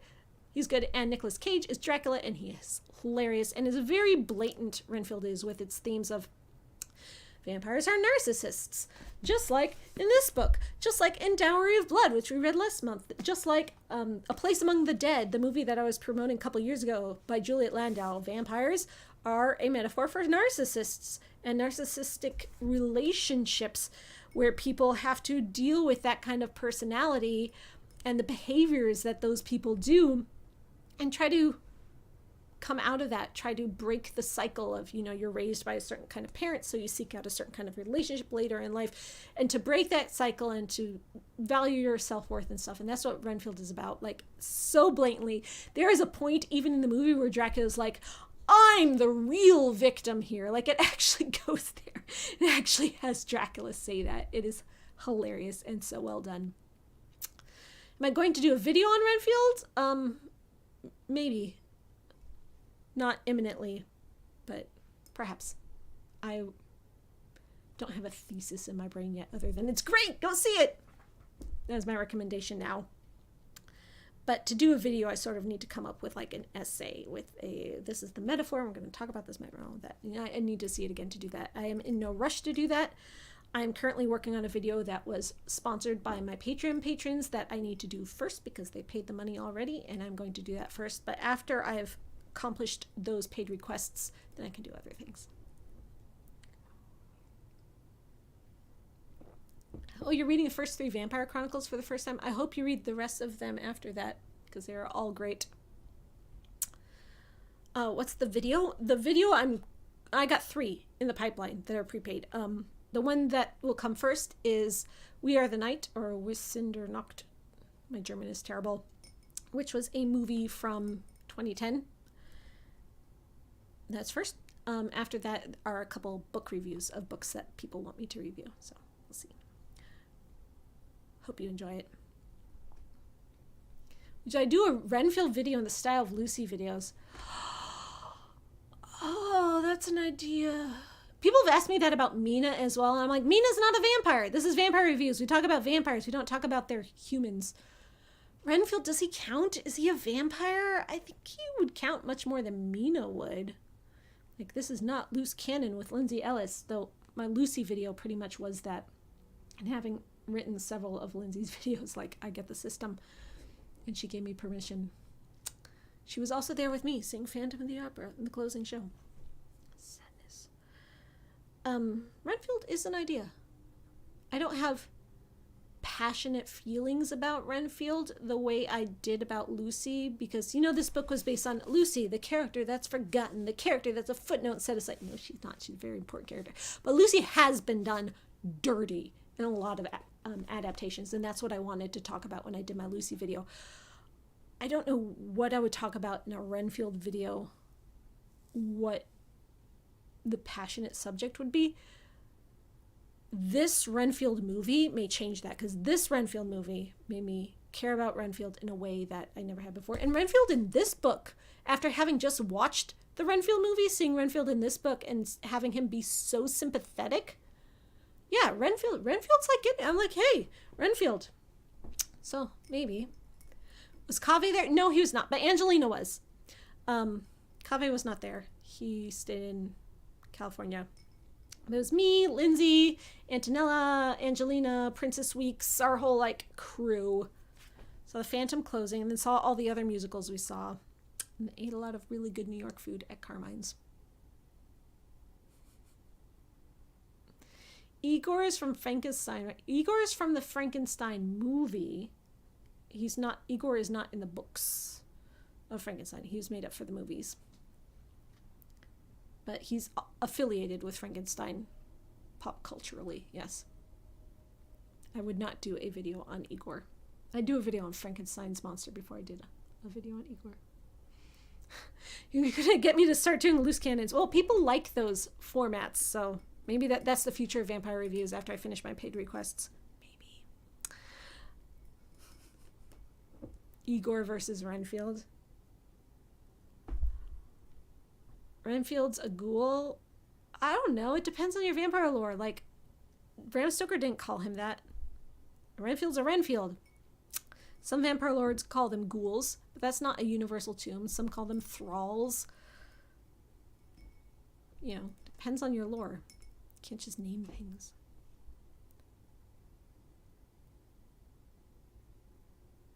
There is a Renfield novel set during the Dracula novel, and it ruined his life. I haven't heard of that, so I don't know the author's name either. Yeah, I'd watch a Renfield comparison video too. Good idea. I'm going to keep that one. Oh, I wanted to tell you about my makeup, right? What am I? I'm wearing this weird purple stuff. Okay. So last time, since we read a Dracula book, I did makeup for my Dracula eyeshadow palette by Vampire Cosmetics. Vampire with a Y. I know they don't pay me, but I like their products. I'm going to tell you about them. So this book has art here, and then all the eyeshadows here. They're all named. It's got 3 pages of shadows. So here we have Harker, Lucy, Mina, Helsing, Danger, Renfield. That's the Renfield color, by the way. Treachery, London, Transylvania, Dracula. He's pure black. And so on. All the other colors named after things from Dracula with some cool fan art. But this time, since it was a Dracula and Jane Eyre, I did my makeup with also the Jane Eyre palette. And because Bertha is the main character, I was like, is there a Bertha color in the Jane Eyre palette? And lo and behold, there was. So Bertha was this bright purple color, which I have on my eyelids. And I was like, okay, I guess we're going purple this time. So I did this purple color on the eyelid. And then I usually use a darker complementing color on my crease. So I went back to Dracula and I used wolf. This is the wolf color on my crease. It's a bit shimmery, whereas Bertha was night. And then for the highlight, I think I used a Jane Eyre color for the highlight. I used, Comfort, just because it was a nice sparkly silver, even though there wasn't much comfort in this book at all, but I guess I got comfort in the end. So the Jane Eyre palette is got some interesting, we got all the characters' names. So Jane is a very boring plain brown. That works for Jane Eyre because she's a plain woman. Mrs. Reed is gray. Rochester is teal. I don't know why Rochester is teal. Thornfield Hall is sparkly gold. St. John is sparkly white. Helen, Jane's childhood dead friend, is sparkly bronze. Blanche is bright blue, and Bertha is bright purple. So I guess these are like the feisty women in Rochester's life, get these bright colors. Fairfax, which is Rochester's middle name, gets a boring brown, and Secrets is black, right? Then we have Plain, which is peach. I am myself. Vanity. Adele, who's the ward. Soul. Feeling. Flattery. Tranquility. Bird. Boredom. So bird, Rochester compares her to a bird a lot. It's a thing. Then we have French, because Jane teaches Adele French because she's a teacher. Independent. Governess. That's what she is. Superiority. That's a bit on the nose. Free will, second self. Rochester says Jane and Jane say they're each other's second self, like a soulmate. I don't know why that's hot pink. Ensnared, that's very gothic. Studied, calm, and comfort. And those are the Jane Eyre palette colors. I showed you all the Dracula palette colors last time, so I won't repeat them, but Lucy, for the record, is pure white because she's innocent. She's not some cynical, dark, mean girl. Pure white because she's innocent.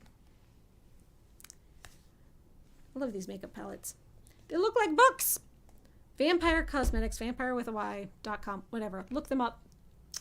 They have sales now and then. I got these palettes when they were buy one, get one free. So, wait for a sale.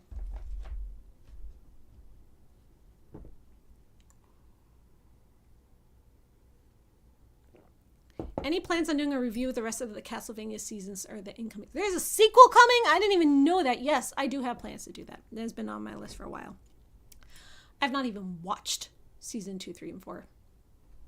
But I will. It's on my list for a while. This is my makeup. And since we were going with this purple Bertha eye, I did purple lipstick too. Just to coordinate. And my Phantom of the Opera t-shirt. So when I went to Phantom of the Opera and I wanted to buy merch, they only had a very few things left. And this t-shirt was one of them. And they only had 3 sizes left. This was one of the sizes. I was like, I guess I can squeeze into that. This is small, so lucky it fit. It was a unisex size shirt. I have a lot of Phantom of the Opera t-shirts that I've collected since the 90s, and I've never worn them because I've always been very precious with them, and I keep them in a drawer. I keep my entire fandom collection in a drawer, and I'm like, you know what? I'm getting older. My birthday's next month. What am I keeping these things for if I'm not going to use them and wear them? It's not like I'm going to resell them. I don't need them for the resale value. It doesn't matter. I'm not going to pass them on to my children as inheritance. I just wear the damn Phantom of the Opera shirt. So I am wearing it, and I will wash it and let it fade in the wash, and I will get my use out of it. Do you know how old I'm going to be on my birthday in 2 weeks? Unless you already know because I told you, you should guess. And that's how we're going to end this live stream. guess how old I am going to be in 2 weeks. Don't cheat. If I've already told you, don't cheat.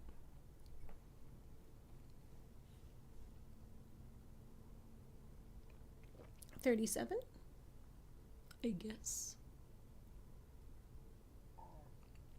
30, I guess. I'm immortal, thank you. 33, 31. I look 30, so does that mean I'll be 31? 1,037, thank you, Liz T. You guess I'm 1 year older than you, and you're 37 too. Oh, happy birthday! 35. I do that too. I look at people and I have no idea how old they are. I kind of have face blindness, which is like a thing that I have. So it's hard for me to remember people's faces or like see people's faces. But I always sort of assume other people I meet are my age. Unless it's like very obvious they aren't. Like if I meet a teenager or like an old person. But I assume other people that seem to be like regular adults are my age. And that's just a weird assumption I always have. 35. This is a trap. The vampire's trying to get input on what to put on her documents. It's true. None of you have guessed correctly. None of you are right yet. Should I tell you? Should I admit my age on the internet? 38.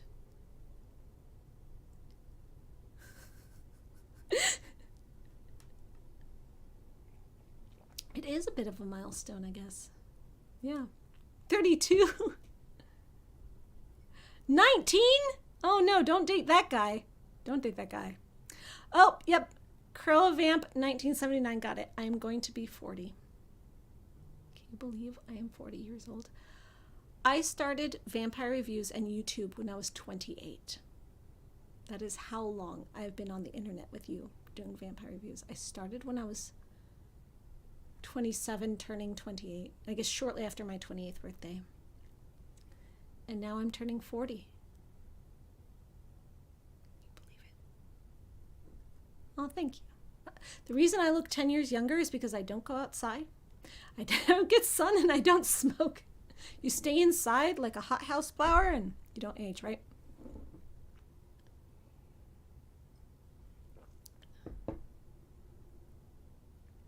A 40 isn't old, right? Still don't even feel like an adult yet. But what am I doing for my 40th birthday? Well, okay, so I was supposed to do this last year, which wasn't for my birthday. It just happens to be happening on May 6th. And my birthday is May 1st. I'm going to Romania with Elvira to see Dracula's castle. And this was a tour that I booked that was supposed to happen last year, but then got pushed back a year because of COVID. So now it's happening on my 40th birthday or shortly thereafter. So Cassandra Peterson, the actor who plays Elvira, is hosting a Romanian Dracula's castle tour. It's a week-long tour. I'm going to fly to Romania and hang out with her, touring the sites of Dracula's castle. And also, so she shot her second movie there, actually in Transylvania or Romania or wherever. Apparently it's very affordable to shoot movies in Romania. So we're going to go to the sites from the movie, Elvira's Haunted Hills, and the guy who made the movie is going to be there too, and he's going to give us talks. And we're also going to go to the movie studio where they did the filming, and then do some like touristy stuff around. And yeah, that's my birthday present to me from 2 years ago, apparently. Finally happening, yes. It is happening. They're not going to push it back again. It's actually happening. I bought my plane tickets. Pardon me if I sound ignorant, but Dracula has a real castle. Okay. Dracula does not have a real castle. So there's two things about Dracula, right? Like a lot of people considered Vlad Tepes, Vlad III, Vlad Dracula III, the actual historical person to be Dracula. So they look at his historical locations and call this Dracula's whatever. He is not Dracula. He is not the Dracula in Bram Stoker's book. Bram Stoker was inspired by him and the other Dracula voivodes. It was a whole family thing when he created his Dracula in the book. But he's not supposed to be Vlad the Impaler. They are not supposed to be the same person. Despite what the movies tell you, they are not supposed to be the same person. He just loosely was inspired by those guys. But he was inspired to create Dracula's crumbling Gothic castle by a certain castle in Romania called Bran Castle. And when he was doing the whole map thing, like go down this trail, this pass, this train station to get to there, that was what he was inspired by. So we are going to see Bran Castle, the inspiration for Dracula's castle. Obviously, Dracula didn't actually live there. I'm sure I'll learn about the actual history of this castle and who actually lived there when I'm there. So it's called Dracula's Castle, but obviously it's not really.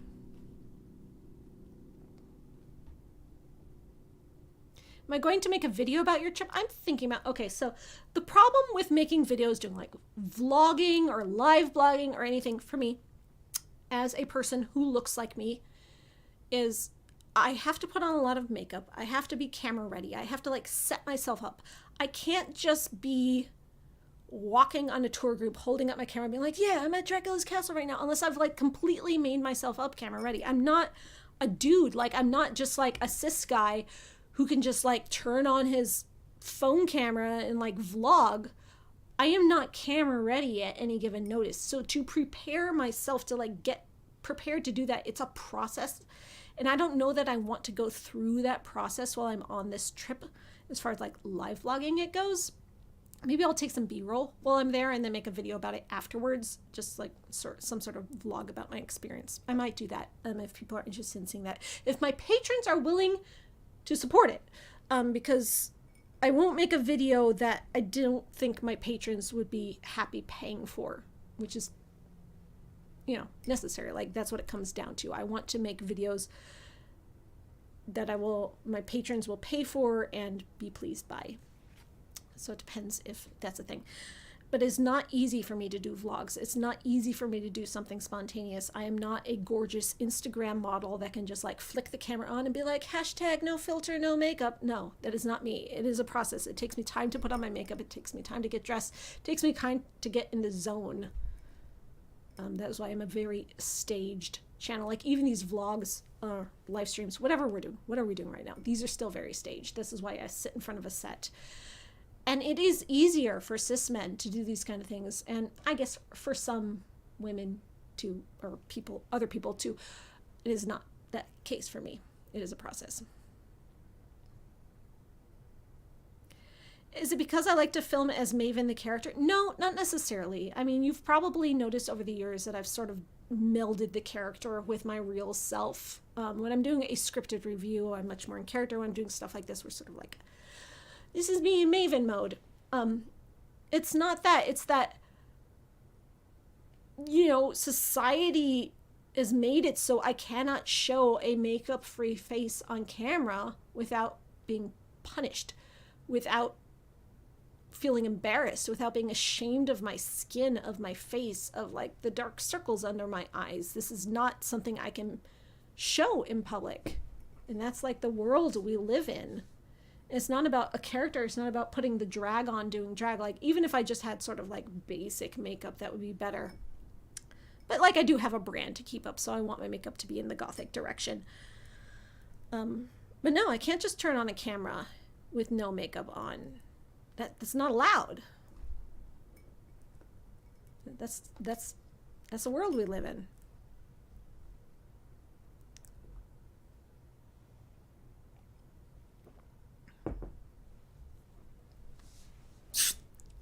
Thank you for your support. I know none of you would mind if I was here, hashtag no makeup, no filter. I know you would all still be happy for me anyway. And if it was just you guys, we could do it. I wish, right?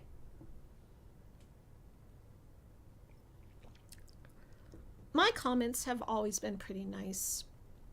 People telling me or insulting me in my comments, telling me I'm ugly or stupid, or they hate my voice. That's a big one. People always hate my voice. Or just like being like, gross, you're a goth, you're too old to be a goth, or goth chicks are like awful or whatever. Losers. Very minimal, very small. However, I also moderate Lindsay Ellis's channel. I delete all the comments that are mean to her or mean to women in general, as she is a cis woman, mean to like things that I think someone else will come along and see and it could affect their enjoyment of the video. I delete all those comments, I ban all those commenters. I have a very strict ban hammer on Lindsay Ellis's channel. So I see a lot of what gets said against women on the internet there. And I'm fortunate I don't get that on my channel yet because my channel is so very small and you are all so very nice. But you know, every now and then, but I don't want to like make it happen.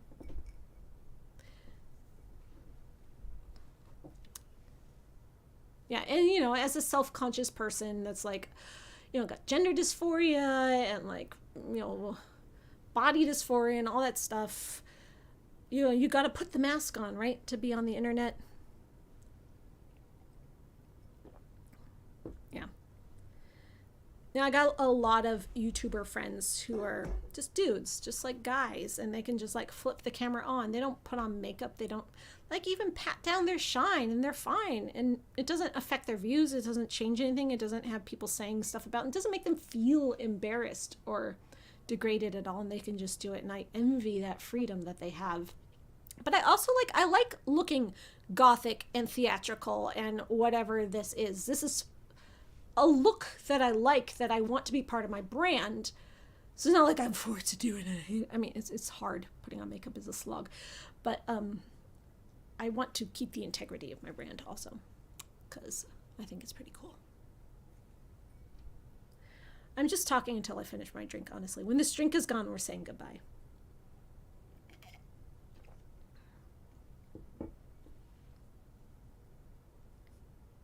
Gotta shave your beard before you go out and look good. Trim that hairscape. Trim it good. Why not look into VTubing sometimes so the avatar would always be... What is VTubing with an avatar? That sounds intriguing. Is it like a cartoon that represents me? I don't know what this is. I don't know what this is. Virtual YouTuber? Am I an innocent? I don't know. What is this? I've never seen or heard of this. Do people actually watch that? Because, you know, there's this whole thing like put a human face on your thumbnail or no one will click on your video. You got to have a human face. An animated character to your voice. An anime waifu avatar. I would love an anime waifu avatar. Could my avatar be like my male persona? Oh, that'd be so good. Motion capture anime character. Why? I don't know. Thank you for updating this old person on the times. Old tech unhappy person. I thought I was hip with the kids. Like I may be turning 40, but you know, everyone thinks I'm younger. I'm very happy that none of you guessed 40 something. You all guessed 30 something. Thank you. You're all very kind.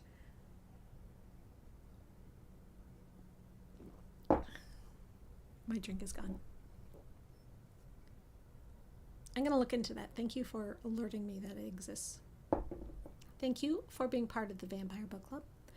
If you are not part of the Discord server, please join. It is a themed Discord server meant for vampire-y, gothic stuff. Anything that's like on brand for me is welcome there. It is not a Discord server to come in and talk about your day, to talk about your life. No, we talk about topics. We talk about subjects. We talk about books we're reading, films we're watching, vampire memes, vampire artwork, merchandise, that kind of stuff.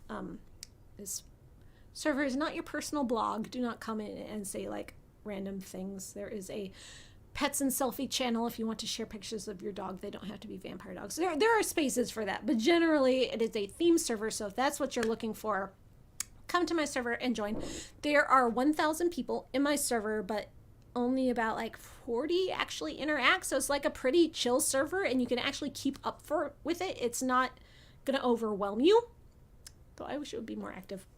I would make more channels if so. The book club is a private channel in the server. So once you join the server, you go to like the bot channel, the rules channel, and you like click the book icon and that gets you into the book club. If you don't want to be in the book club, don't click the icon, and you can just join the regular channels and talk to me about gothy things. Anything that's like in my realm of interest, that includes literature, publishing, writing, queer stuff, lots of queer stuff. It doesn't have to be gothic queer stuff, but you know, that helps. Anything classic gothic, modern gothic music.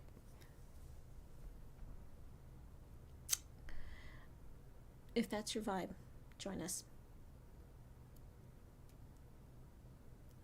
If you want to support, if you want to thank, join my Patreon. There are, I have other ways to support as well, but Patreon's the one that matters. You can just join for a while and then leave if you want. Next month, we're reading The Double Dead by Chuck Wendig. If you have suggestions for the book to read after that, you can put them in the book club suggestions channel. If it's a book I already own, then I will heavily consider it. If it's a book I don't have, I will add it to my wish list, and if I get in time, we can consider something we can consider for the future. I usually will present 3 or 4 books and let the club vote. They'll be themed somehow, and we'll choose which one we want to read. Like with Dowry of Blood, it was themed on books about Dracula's brides, and that was the one that won. This was themed on new releases.